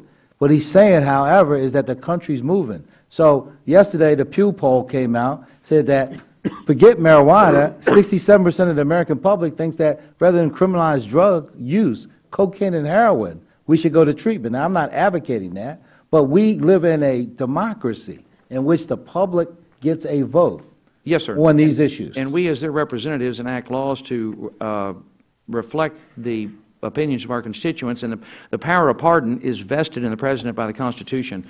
Chairman Wolf has... I just don't want you to think as though no President's ever taken an action like not prosecute a large group category. Of people. Well, that's what I'm driving at. Let me ask you a question. Would you have the federal government, the Justice Department, prosecute every conceivable case we had the ability to prosecute? Well, no, you can't, but that is an individual case-by-case decision. That's what I'm driving at. That's what Judge Carter's driving at. Can I, please? would you, Mr. Holder, you ever plead anybody out? Did I ever do what? Does the Justice Department ever plead anybody out? We do that. About 90% of your cases, right? 97% of the cases. Yeah. So you couldn't plead out a 5-pound deal? I mean, you decide you're too busy to prosecute a 5-pound deal. 5 pounds is a hell of a lot of cocaine, okay? When you measure it by the gram, my God. Well, we're talking about cocaine now. Well, no, that was what I was pointed as an example. 5 pounds of cocaine was the cutoff. We're not prosecuting anything that's not 5 pounds or more. Now it's 10 It was pounds. 5 kilos, I'm sorry. I'm sorry, Whatever. kilos. Got the wrong side of the weight. That's even worse. Yeah, but That's why not even just worse. feed 'em out? That's 10.2, that's 11 pounds. He's prosecuted one or two. But the facts are, you plead out those cases. To say you don't have the people to do it, you plead out 90% of your cases. No, that's not. But that's not really the example we're talking about here. Let's switch examples. It's still required, even in plea bargain cases, you still got to investigate the case. You don't get a plea just because you ask for one. Yeah. You got to have your trial lined up. The defense. Well, you don't get any plea if you've got a policy of not prosecuting 5 kilos. If They're not going to plead to anything. If you take all the 5-kilo cases, it may mean you can't do all the 10-kilo cases. I mean, But you plead them out, or hand them over to the state, if they're Well, prosecuted. but the real question here is gonna back stop to asking the yield. We'll the wait for category. the Let's get away from the stuff that's clearly illegal and the big debate where the state has no jurisdiction, immigration. Bingo. You have refused to prosecute immigration cases, made it stated as a public policy that you would not go forward on anything but major criminal violations. Not violations of the immigration code, but violations of the criminal code. Now, that's a policy that you've established. And right now, 60,000 unaccompanied minors are coming across in the Rio Grande Valley this year. All of which, if they were American citizens, would go before our Child Protective Services and probably be taken away from their parents Yeah. for having been turned over to a criminal organization. Yeah, And nobody crosses the Texas border from Mexico without the assistance of the cartel. Absolutely. Nobody. Now, how in the world haven't you created a various dangerous situation by saying, I'm not going to prosecute anybody that's living and working hard, but they're safe.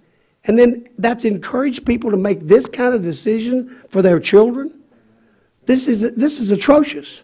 Well, Judge, I will match the enforcement record of this administration against the enforcement record on the border of any other administration. Any other one. You're talking about deportations? Any other administration. Well, Any other one. I will agree with your figures when you eliminate the passbacks. Let's Okay? Let's look at the The record. turnbacks. The turnbacks. The Border Patrol just puts Because them right we back. turn back Mexican nationals every day. Let's look at the record and let's see what this administration has done, what this president has done, what our border enforcement efforts have been like, and they are the equal of and better than what any other administration has done, and which I suspect you probably were not as critical of.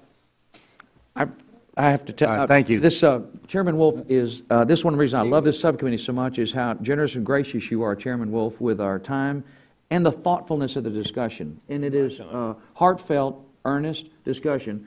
And set aside the individual, whatever the specific law you're dealing with, there's, in your mind, you're not aware of any other previous instance in which an entire category of individuals the Department of Justice has refused to prosecute. But you see, the premise of your question is that is what we're doing now, and I'm not saying that we are. It's being done with, he's chairman of Homeland Security, and I'm with him, and I guarantee it's being, forgive me for interrupting, I apologize. But it's being done with immigration.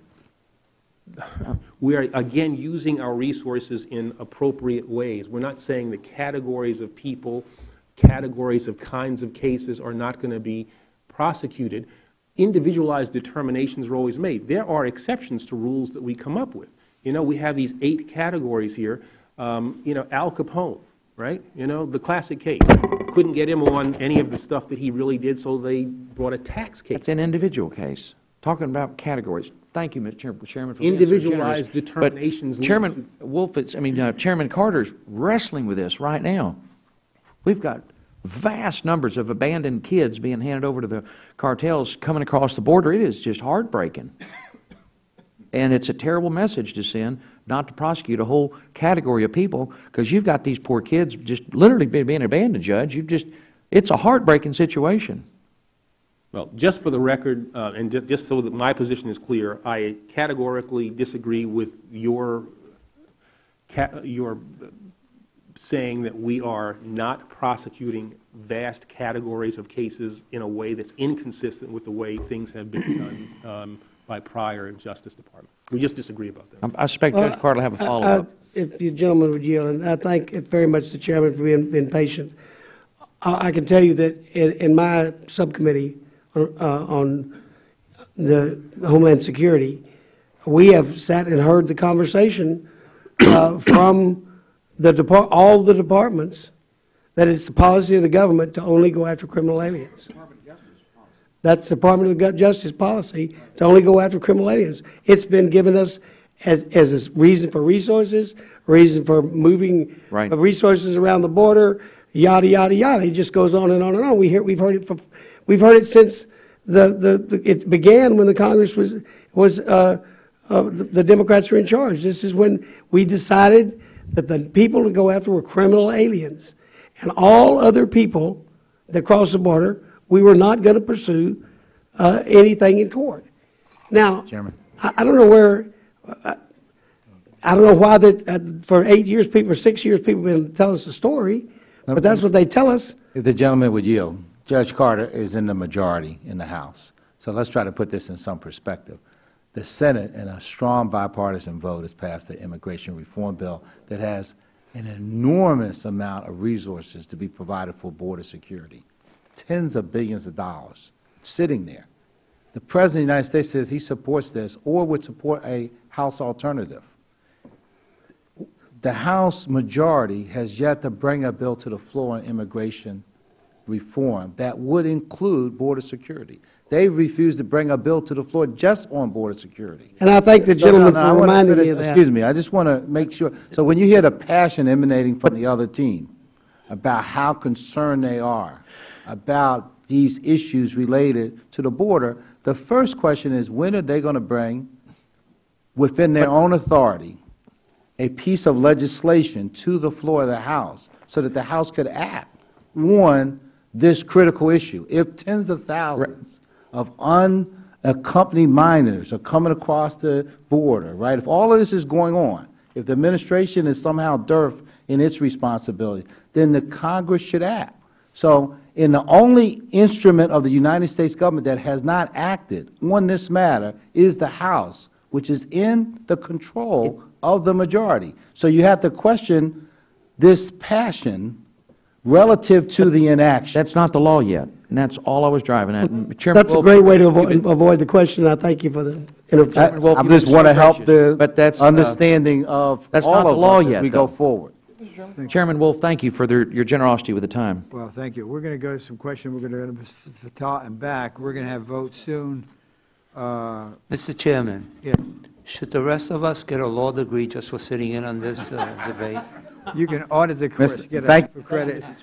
You can audit the court. Thank you, Mr. Chairman. Mr. Attorney General, we all have to make choices. In fact, I think the greatest thing about the life that God allows us to live is we get a chance to make choices. You know, so when you choose to focus on one area, there is in the economics, there's something called the opportunity cost.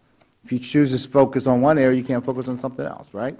So these are choices that have to get made, and we have said as a nation that the core responsibilities of the United States government is to protect the American people from another terrorist attack. You have some core national security responsibilities. We turned the whole FBI like an aircraft carrier. We turned it around to focus not on finding people after a crime has been committed, but on preventing another attack, right? So there is a difference in some of the priorities of the Department of Justice today than the Department of Justice pre-9/11, right? Both under your leadership and under past Attorney Generals, you've had to focus on this threat from al-Qaeda and others who seek to do the American public harm, right? So there is a difference on what we might do about a whole range of these other items that more traditionally might have gotten more attention, because you got to focus some of your attention on people who are not trying to, kind of violate some criminal law here in our country, but really trying to kill us. So there is a difference in your responsibilities. And so I want you to talk a little bit about the work on this national security front, right? Because I think that There was a hearing a long time ago where we had a former Speaker Gingrich, and he was saying, well, you know, we got to do this, we got to do that. And I asked a question about, you know, there was a time under former American president, we would criticize China for arresting people without due process, without charges, with secret evidence that was never made public, and so on. And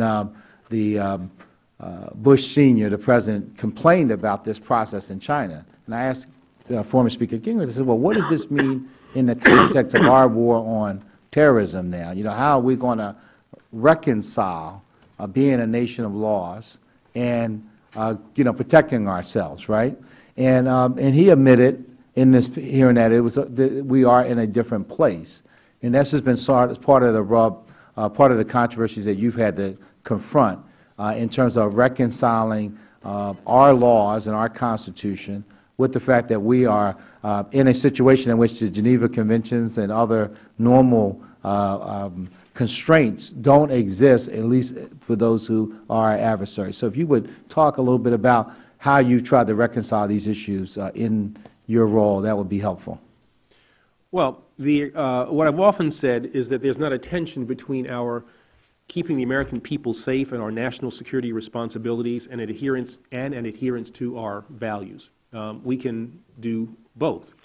In fact, if we're doing it in the way in which we should be doing both, keeping the American people safe, but doing so in a way that is consistent with our values. We have in our budget requests for what in essence is a new Justice Department, new in the sense that it's different, as you say, from the Justice Department that existed before 9/11. You're absolutely correct that the FBI is a fundamentally different agency than it once was. The Justice Department is fundamentally different. We have a National Security Division that never existed before. When I was the Deputy Attorney General in a pre-9/11 Justice Department, I didn't start my day by going to 8:30 briefings where I would get the raw threat stream for the previous 24 hours, as I do now, along with the Deputy Attorney General. We are much more a national security agency than we once were. I sit on the National Security Council. I spend huge amounts of time in the Situation Room trying to determine what the national security response of the United States is going to be in a whole variety of contexts. So this department needs the budgetary requests that we have put forward to support this relatively new mission. And we're talking about something that is, I guess, over a decade old at this point. But we're constantly trying to refine our national security efforts so that we can be more effective, more efficient, but at the same time adhere to those values. I told you I visited the Joint Terrorism Center when it opened in Virginia. The chairman lets me go to Virginia every once in a while, and I was there. You have this whole range of entities, many from DOJ, working together, trying to, you know, you'll find the needle in the haystack, if you would. Post 9/11, there was all this concern about, you know, not connecting the dots, right? So what is your sense now in terms of DOJ as it interacts with the other intelligence apparatuses? Do you think that there is appropriate interaction, or are there still challenges? No, I think we are in a much better place than we were. I think we're even in a better place now as this administration. There were certain concerns that were raised after the Abdul Muttalib incident in Detroit, where I don't think we saw the kinds of communication between the national security agencies that we needed to have, and this was of great concern to the President. So I think we're doing better in that regard. I think we can always do better to make sure that institutional barriers, turf consciousness is not something that gets in the way of information sharing and policy development. But I can tell you that when it comes to a whole range of national security issues, I look at the people who I normally meet with, and these are members of the intelligence community, the Defense Department, you've got the Justice Department, you have representatives from the White House, the national security staff.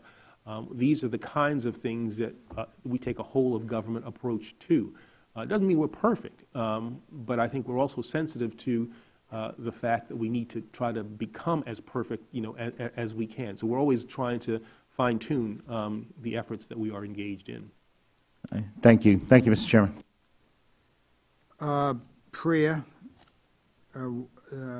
Prison Rape Elimination Act. The budget request proposed cutting PREA grants by 16%. What's your rationale for that? I'm sorry, Mr. Chairman. PREA, the budget, your budget is cutting PREA grants, Prison Rape Elimination Act, by 16%. What is your rationale for that cut? Well, I mean, dealing with this whole problem of sexual violence is something that that is obviously, but is extremely important to us. We're making, I guess, changes here. But it's a cut. We're phasing out, for instance, the Prison Rape Review Panel. But these are grants.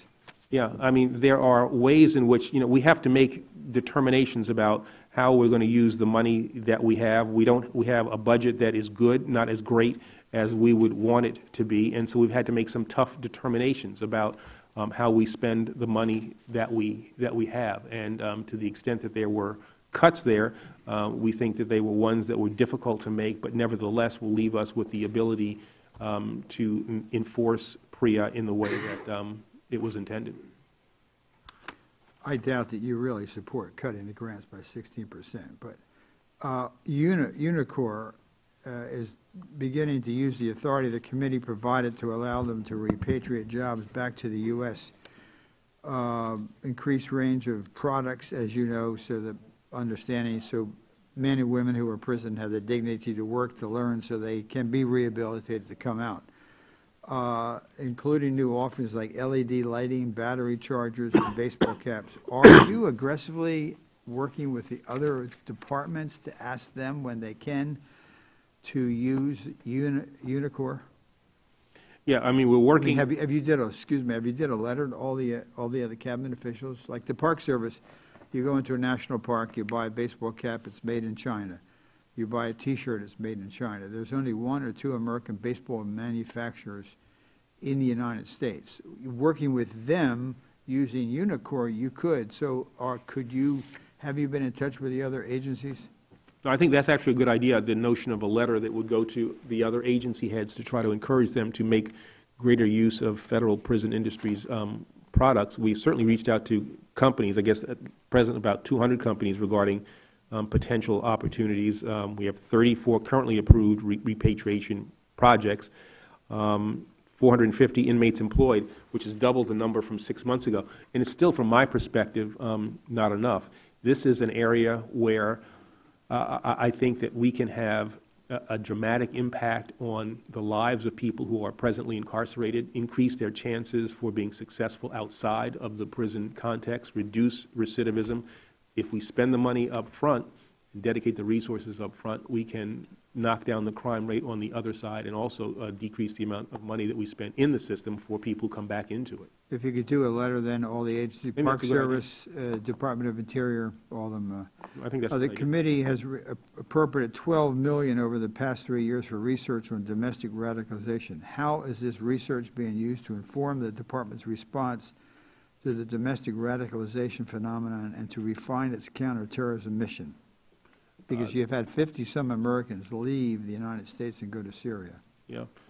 We've had Americans leave and go to Syria, leave and go to Somalia, and we are also concerned about people who don't leave and who get radicalized in a variety of ways. This is something that is a priority for the President. It is one that he asks the National Security Team about and expects reports on, at least on a monthly basis. And so we use that money to try to understand how do people get radicalized, what drives otherwise seemingly normal people to take these radical courses, and then to come up with ways in which we interact with groups of people, individuals, various communities, and so that there is a counter-narrative to people who would go on the internet and be convinced that there are certain ways of life that they should follow. Our U.S. attorneys have been very involved in this action. Is one of the charges that I've given to them to get out into the communities and to interact with communities that are at risk so that we reduce the possibility of this these domestic violence, potential domestic violence adherents. It was amazing to hear Michael Morrell, former deputy and acting head of the CIA, yesterday say, or 2 days ago, that he removed the word Islamic because they didn't want to offend anybody when they were doing the briefing on the attack on Benghazi. I mean, that is political correctness gone awry. When the CIA is worried and moves the word Islamic on a report where we lose 4 American citizens, I think this administration is adrift. And if it has reached the CIA, your request on human trafficking to strike language carried the past several years requiring each U.S. attorney to lead or participate in human trafficking task force. Why would you ask that? I mean, Neil McBride, Neil has done probably better than any other U.S. attorney. Now you want to take that language away. Why would you want to do that? I'm not sure I'm familiar with that. Yeah, yeah. Is he going to give you the brief? Yeah, it says to strike. Well, I mean, you know, this whole question of human... So you don't want us to strike it then, I assume, because you would... I'm just not familiar with Okay, what good. So you're opposed. Okay, well, good. That's what we wanted to hear you say.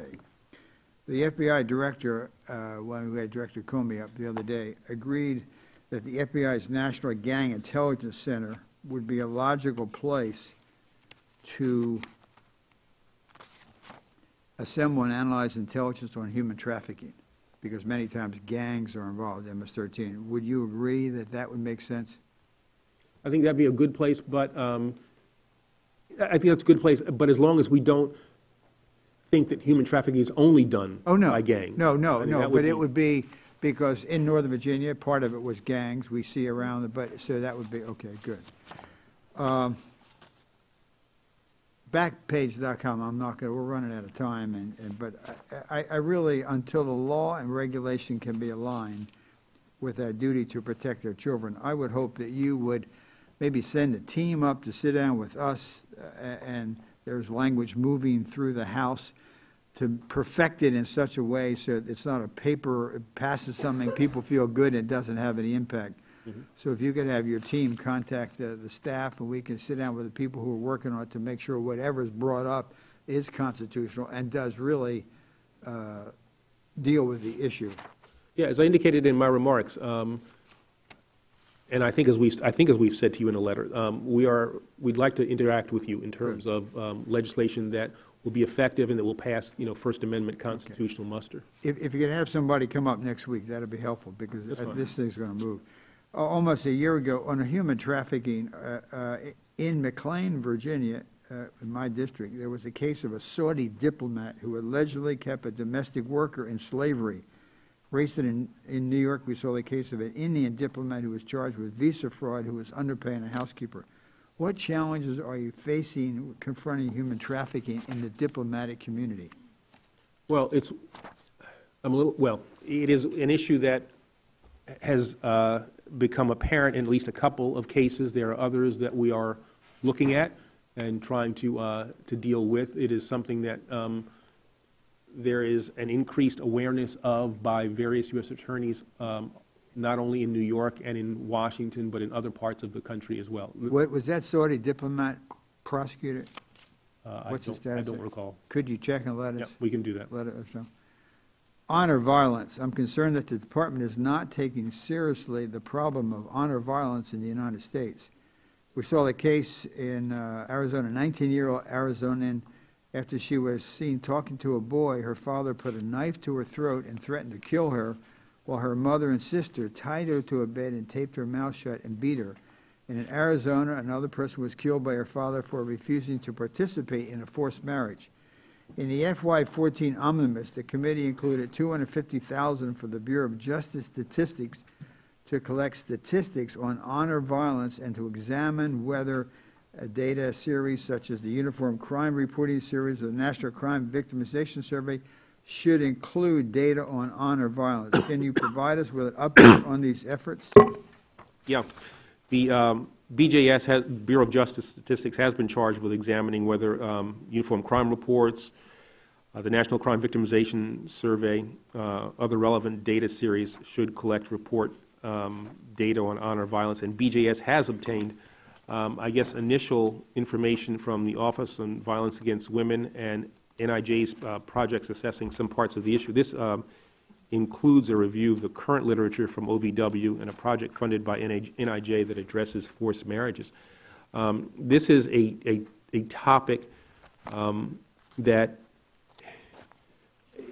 is one that really tugs at me. The father of 2 daughters, and the notion that these kinds of activities would occur in our country is simply something that is unacceptable. And so we are working to deal with this issue in the ways that I have described. Good. I appreciate that. If you could again have your people keep up with the subcommittee to let us know as we mark up the bill to see if there's something else that we should be doing. I'm going to ask you one last issue that hasn't been covered very much. For 50 years, the Wire Act served as a barrier to gambling operations via communication services. Then in 2011, the Office of Legal Counsel ruled the Wire Act applied only to sports betting.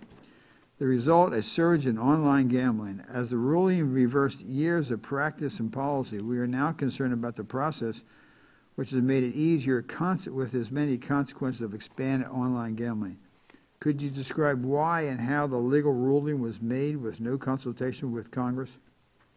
The Deputy Attorney General sent a letter, I guess, that the Wire Act only covered sports betting. The OLC looked at this matter and issued an opinion, I guess, in September of 2011. I'll be honest with you, I don't remember what the circumstances were that precipitated the examination by OLC. Can you find out and tell us? Yeah, I mean, I have something that I vaguely remember, but I don't want to say something that is not consistent with what the facts were. But I do remember that that was an issue that was of note. There was a precipitating event that made OLC examine that question and issue that opinion in September 2011 that then precipitated the letter that the Deputy Attorney General sent out. And we can find out exactly what that event was and share that with you. If you could, to release something on a Friday before Christmas, you just know there's something wrong. And I was the author of the National Commission on Gambling a number of years ago, and there is a difference on the impact, particularly for young, of what they call destination gambling and convenience gambling. Destination gambling, you're going to go out far away, you take so much, and that's it. Convenience gambling, around the corner, it's the ultimate convenience gambling is to be able to go online in your bathrobe in your dorm at Penn State. And so, you know, I'd like to find out, and also Mr. Chaffetz and Senator Graham have introduced H.R. 4301 to restore the Wire Act. Will you provide the technical and policy expertise to help craft a strong and clear statute that restores the sensible prohibition on online gambling? We'll look at the statute. I frankly don't know what the administration's policy or policy determination would be with regard to that question, but we'll certainly look at the statute and provide the technical assistance that might be required. Okay, thank you. I'm going to kind of, if anybody on either side wants one last, yeah, Mr. Schiff, yeah. Thank you, Mr. Chairman. Mr. Attorney General, you've been very outspoken about your concerns about the broader issues in the criminal justice system, and in particular inequities which fall disproportionately on many minority communities. The committee is well aware that we have the dubious distinction of some of the highest incarceration rates anywhere in the world. I appreciate that this budget reflects a balanced and evidence-based take on criminal justice and on reforming the system to be smarter, fairer, and cheaper. It reminds me of something Churchill once said, now that we're broke, we have to be smart. And we feel that quite overwhelmingly in California with our prison budgets bankrupting the state. When we step back and look at the justice system in the U.S. and our rate of incarceration, racial disparities, the degree to which our prisons are housing thousands of Americans with substance abuse issues and mental illnesses, there just has to be a better way. And I think the efforts you've made to change that way are going to be among the proudest achievements of your tenure as Attorney General. I want to just compliment you on the funding for the honest opportunities for probation and enforcement courts. as well as the justice reinvestment programs. 17 states have implemented justice reinvestment in some form.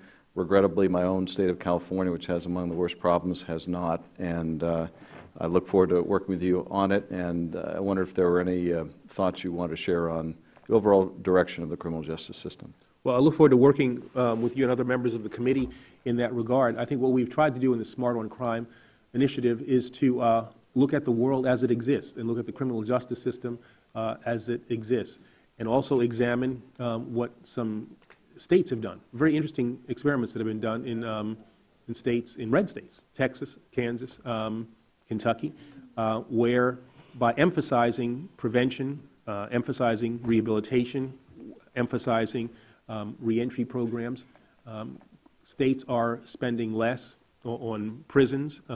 They're having a positive impact on their crime rates, so that it's something that I think people don't necessarily equate, but it is possible. You can spend less and keep people even safer if you are smart in the way in which you structure your criminal justice efforts. And that's what we're trying to do in the federal system with the program I announced, I guess, last August. We have money in our budget requests that to support these efforts.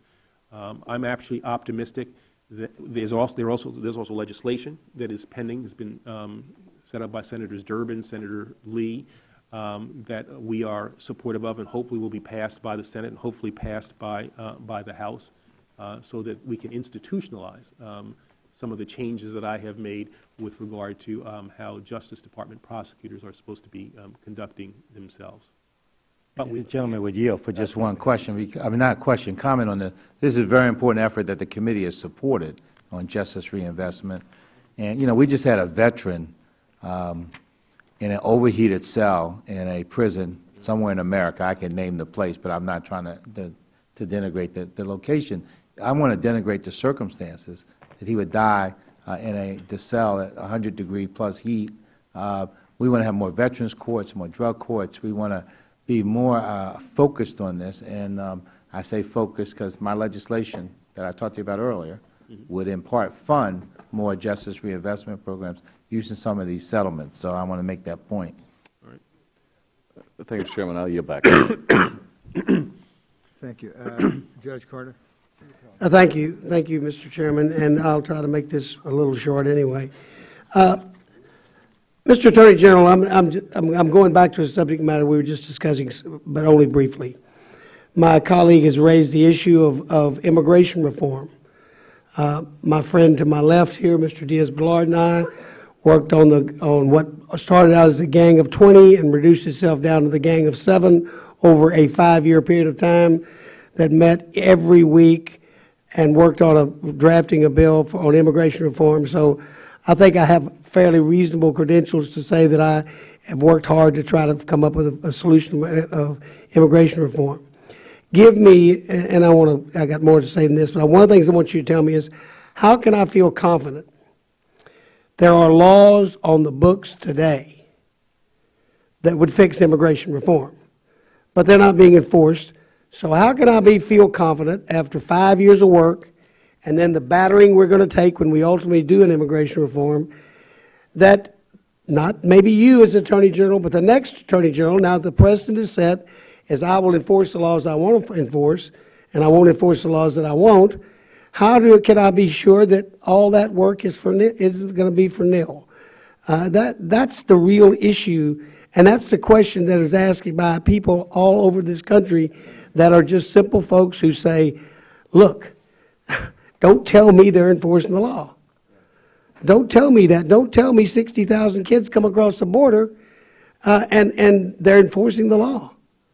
I mean, why aren't they doing something about the parents that pay these coyotes to bring innocent children across the border? I had a girl walk up to me at South by Southwest in Austin, and she was a dreamer, and she said, "Can I tell you my story?"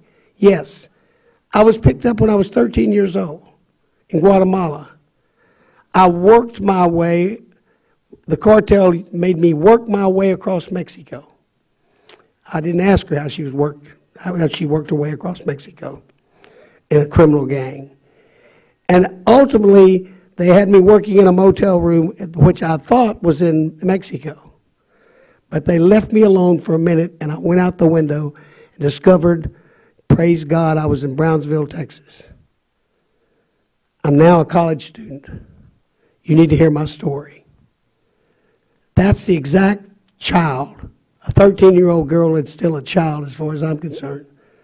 That's the exact child we ought to be talking about here. And so the issue, I'm for immigration reform, and folks in my district know it. And I deal with that issue. But I'm not for writing a bunch of laws that an individual can choose not to enforce, or a group of individuals can choose not to enforce. I come from a world where the law is the law. If you need more prosecutors, I'm willing to give them to you so you can enforce the law.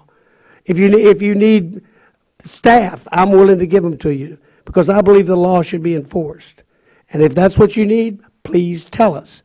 The real question here, do we need to write into the law that those things you're just not capable of doing because you're overwhelmed by the caseload that you have, and then maybe that it will automatically revert to the state, and you will waive any priority that the federal government has so the state can go forward and prosecute the case. Maybe that's a solution. Maybe we ought to write that into our immigration laws and our drug laws. But at some point in time, not enforcing the law becomes a crisis in a place where we say the rule of law is the glue that holds our society together. So if you'd like to comment on that, I'd appreciate it. And that's what I was driving at, Well, too.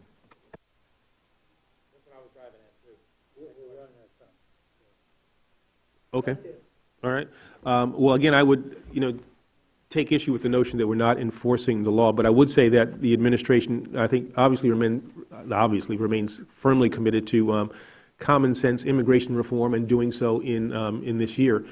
Our immigration system is no question broken. There is a bill that was passed in the Senate that talks about an earned path to citizenship, further strengthens border security, holds employers accountable, brings our immigration system into the 21st century. I think that's the path that we could follow. This is something that the Department will certainly work with Congress on. The administration really has called for and has been supportive of immigration reform. And as I said, the bill that has passed the Senate is, I think, an appropriate way to proceed. And I disagree on the Senate bill, as does most of the Republican members of Congress and quite a few Republican members of the Senate. There will be alternative bills drafted, and ultimately we'll let this process do it the way it's supposed to do under regular order and come up with a solution for this. But if that's the argument that I've got to take this Senate bill, then it's a bad bill, and I'm not going to vote for it. Well, Judge, let me, the gentleman with you, what the President said is he could support the Senate bill, but he would be willing to look at whatever the House would act on. So the issue for the House is, you say most members don't support the Senate bill. It's just that we should actually have a debate and a vote on the floor. And you know what? I just said I support that. Right? Because if you come out with what you have, that might pass. And then there would be a conference committee. And hang on. And then we would be in regular order. We'd get an actual bill. The year goes all the way till January, till December 31st of next year. I'm going to stick with you. You may see something yet. I'm going to walk this path with you. I think, and I wasn't going to get involved, but I think the problem with our side and many people in America is there's a lack of trust in the administration. I know some people don't think he was born in America, but we still have to run the I'm not- most important country in the world, whether we agree with who got elected president or not. No, but I think, though, Thank you, Mr. Chairman. I yield back. when they see some of the enforcement issues, there is, and I think, we should probably. Yeah, we need to wrap up. And it really goes to the heart of what's in the constitutional duty of the President, to take care that the laws be faithfully executed. That's what we're driving at. And all I'm saying is that this administration has acted in a way that's consistent with the provision that you just read. I'm proud of what this administration has done. Generally, I'm proud of what this Justice Department has done specifically. We have acted consistent with our obligations. We have been fair. We have done things appropriately. Where we have made mistakes, we have admitted them, and we have tried to correct them. The notion that we are somehow been derelict in our duties for, political policy reasons is just inconsistent with the facts. Okay. Mr. Hanna, before. Thank you, Mr. Chairman. And again, interesting discussion, but I think sometimes if we don't take it in the context of history, then it becomes a circle of discussions and arguments. On the issue of minor sex trafficking, the subject of human trafficking and how we can safeguard the most vulnerable members of our society, our youngsters. We know that one of the best opportunities for identifying and intervening in cases of domestic minor sex trafficking is when these victims, these youngsters, appear in juvenile court. And we're just wondering whether the county, state, and tribal judges would need training on how to identify these victims appropriately and place them in a situation where they can be safe, rescued, and helped. And I was just wondering whether there's any kind of training from your division and what the department is doing to ensure that the county, state, and tribal courts are well-trained and well-resourced to recognize the child victims of sex trafficking so that these youngsters can gain access to the appropriate services and intervention in dependency courts as opposed to being treated as criminals in delinquency courts. Just wondering what kind of training is there? Are you doing it? Are you monitoring it? And how much funding do you plan to focus on this? Well, the determinations that are made are largely made by state courts, local courts. And so the Justice Department role in that is really supportive, not necessarily of primary concern. We have done an awful lot with regard to tribal lands where we have spent huge amounts of time as well as dedicated specific resources to dealing with the issues that are unique to native lands, to Indian country. We also try to encourage training of judges and of prosecutors who are involved in these matters. These are issues, again, that are largely the responsibility of our state and local counterparts, and the role that we have to play is to support them, help train them, as you indicate, and there are requests in our budget for the training of judges and also making funds available to states that make requests of us for in a whole variety of contexts, so that I think our budget our grants budget in particular, would put us in a good position, if enacted, to be of assistance in the way that you have described. If I can just, and Mr. Hunt is right though, and I'm going to give you this video before you leave. There needs to be, and I think we need a conference this year to bring everyone together, because there's apprehension, but it's what do you do when you find a young person in, and you just cannot allow that person back out. And so he's exactly right. We have the Joe Gibbs Home, Youth for Tomorrow here, but I think he's exactly right. There are three legs of these stools, and if you don't deal with the rehabilitation or what do you do afterward, it really doesn't help that much. In closing, we're going to follow up with your staff. I'm sure Mike's been writing down every promise you made, and you'll do the same thing to us, and I appreciate your testimony. With that, the hearing is adjourned. Thank you.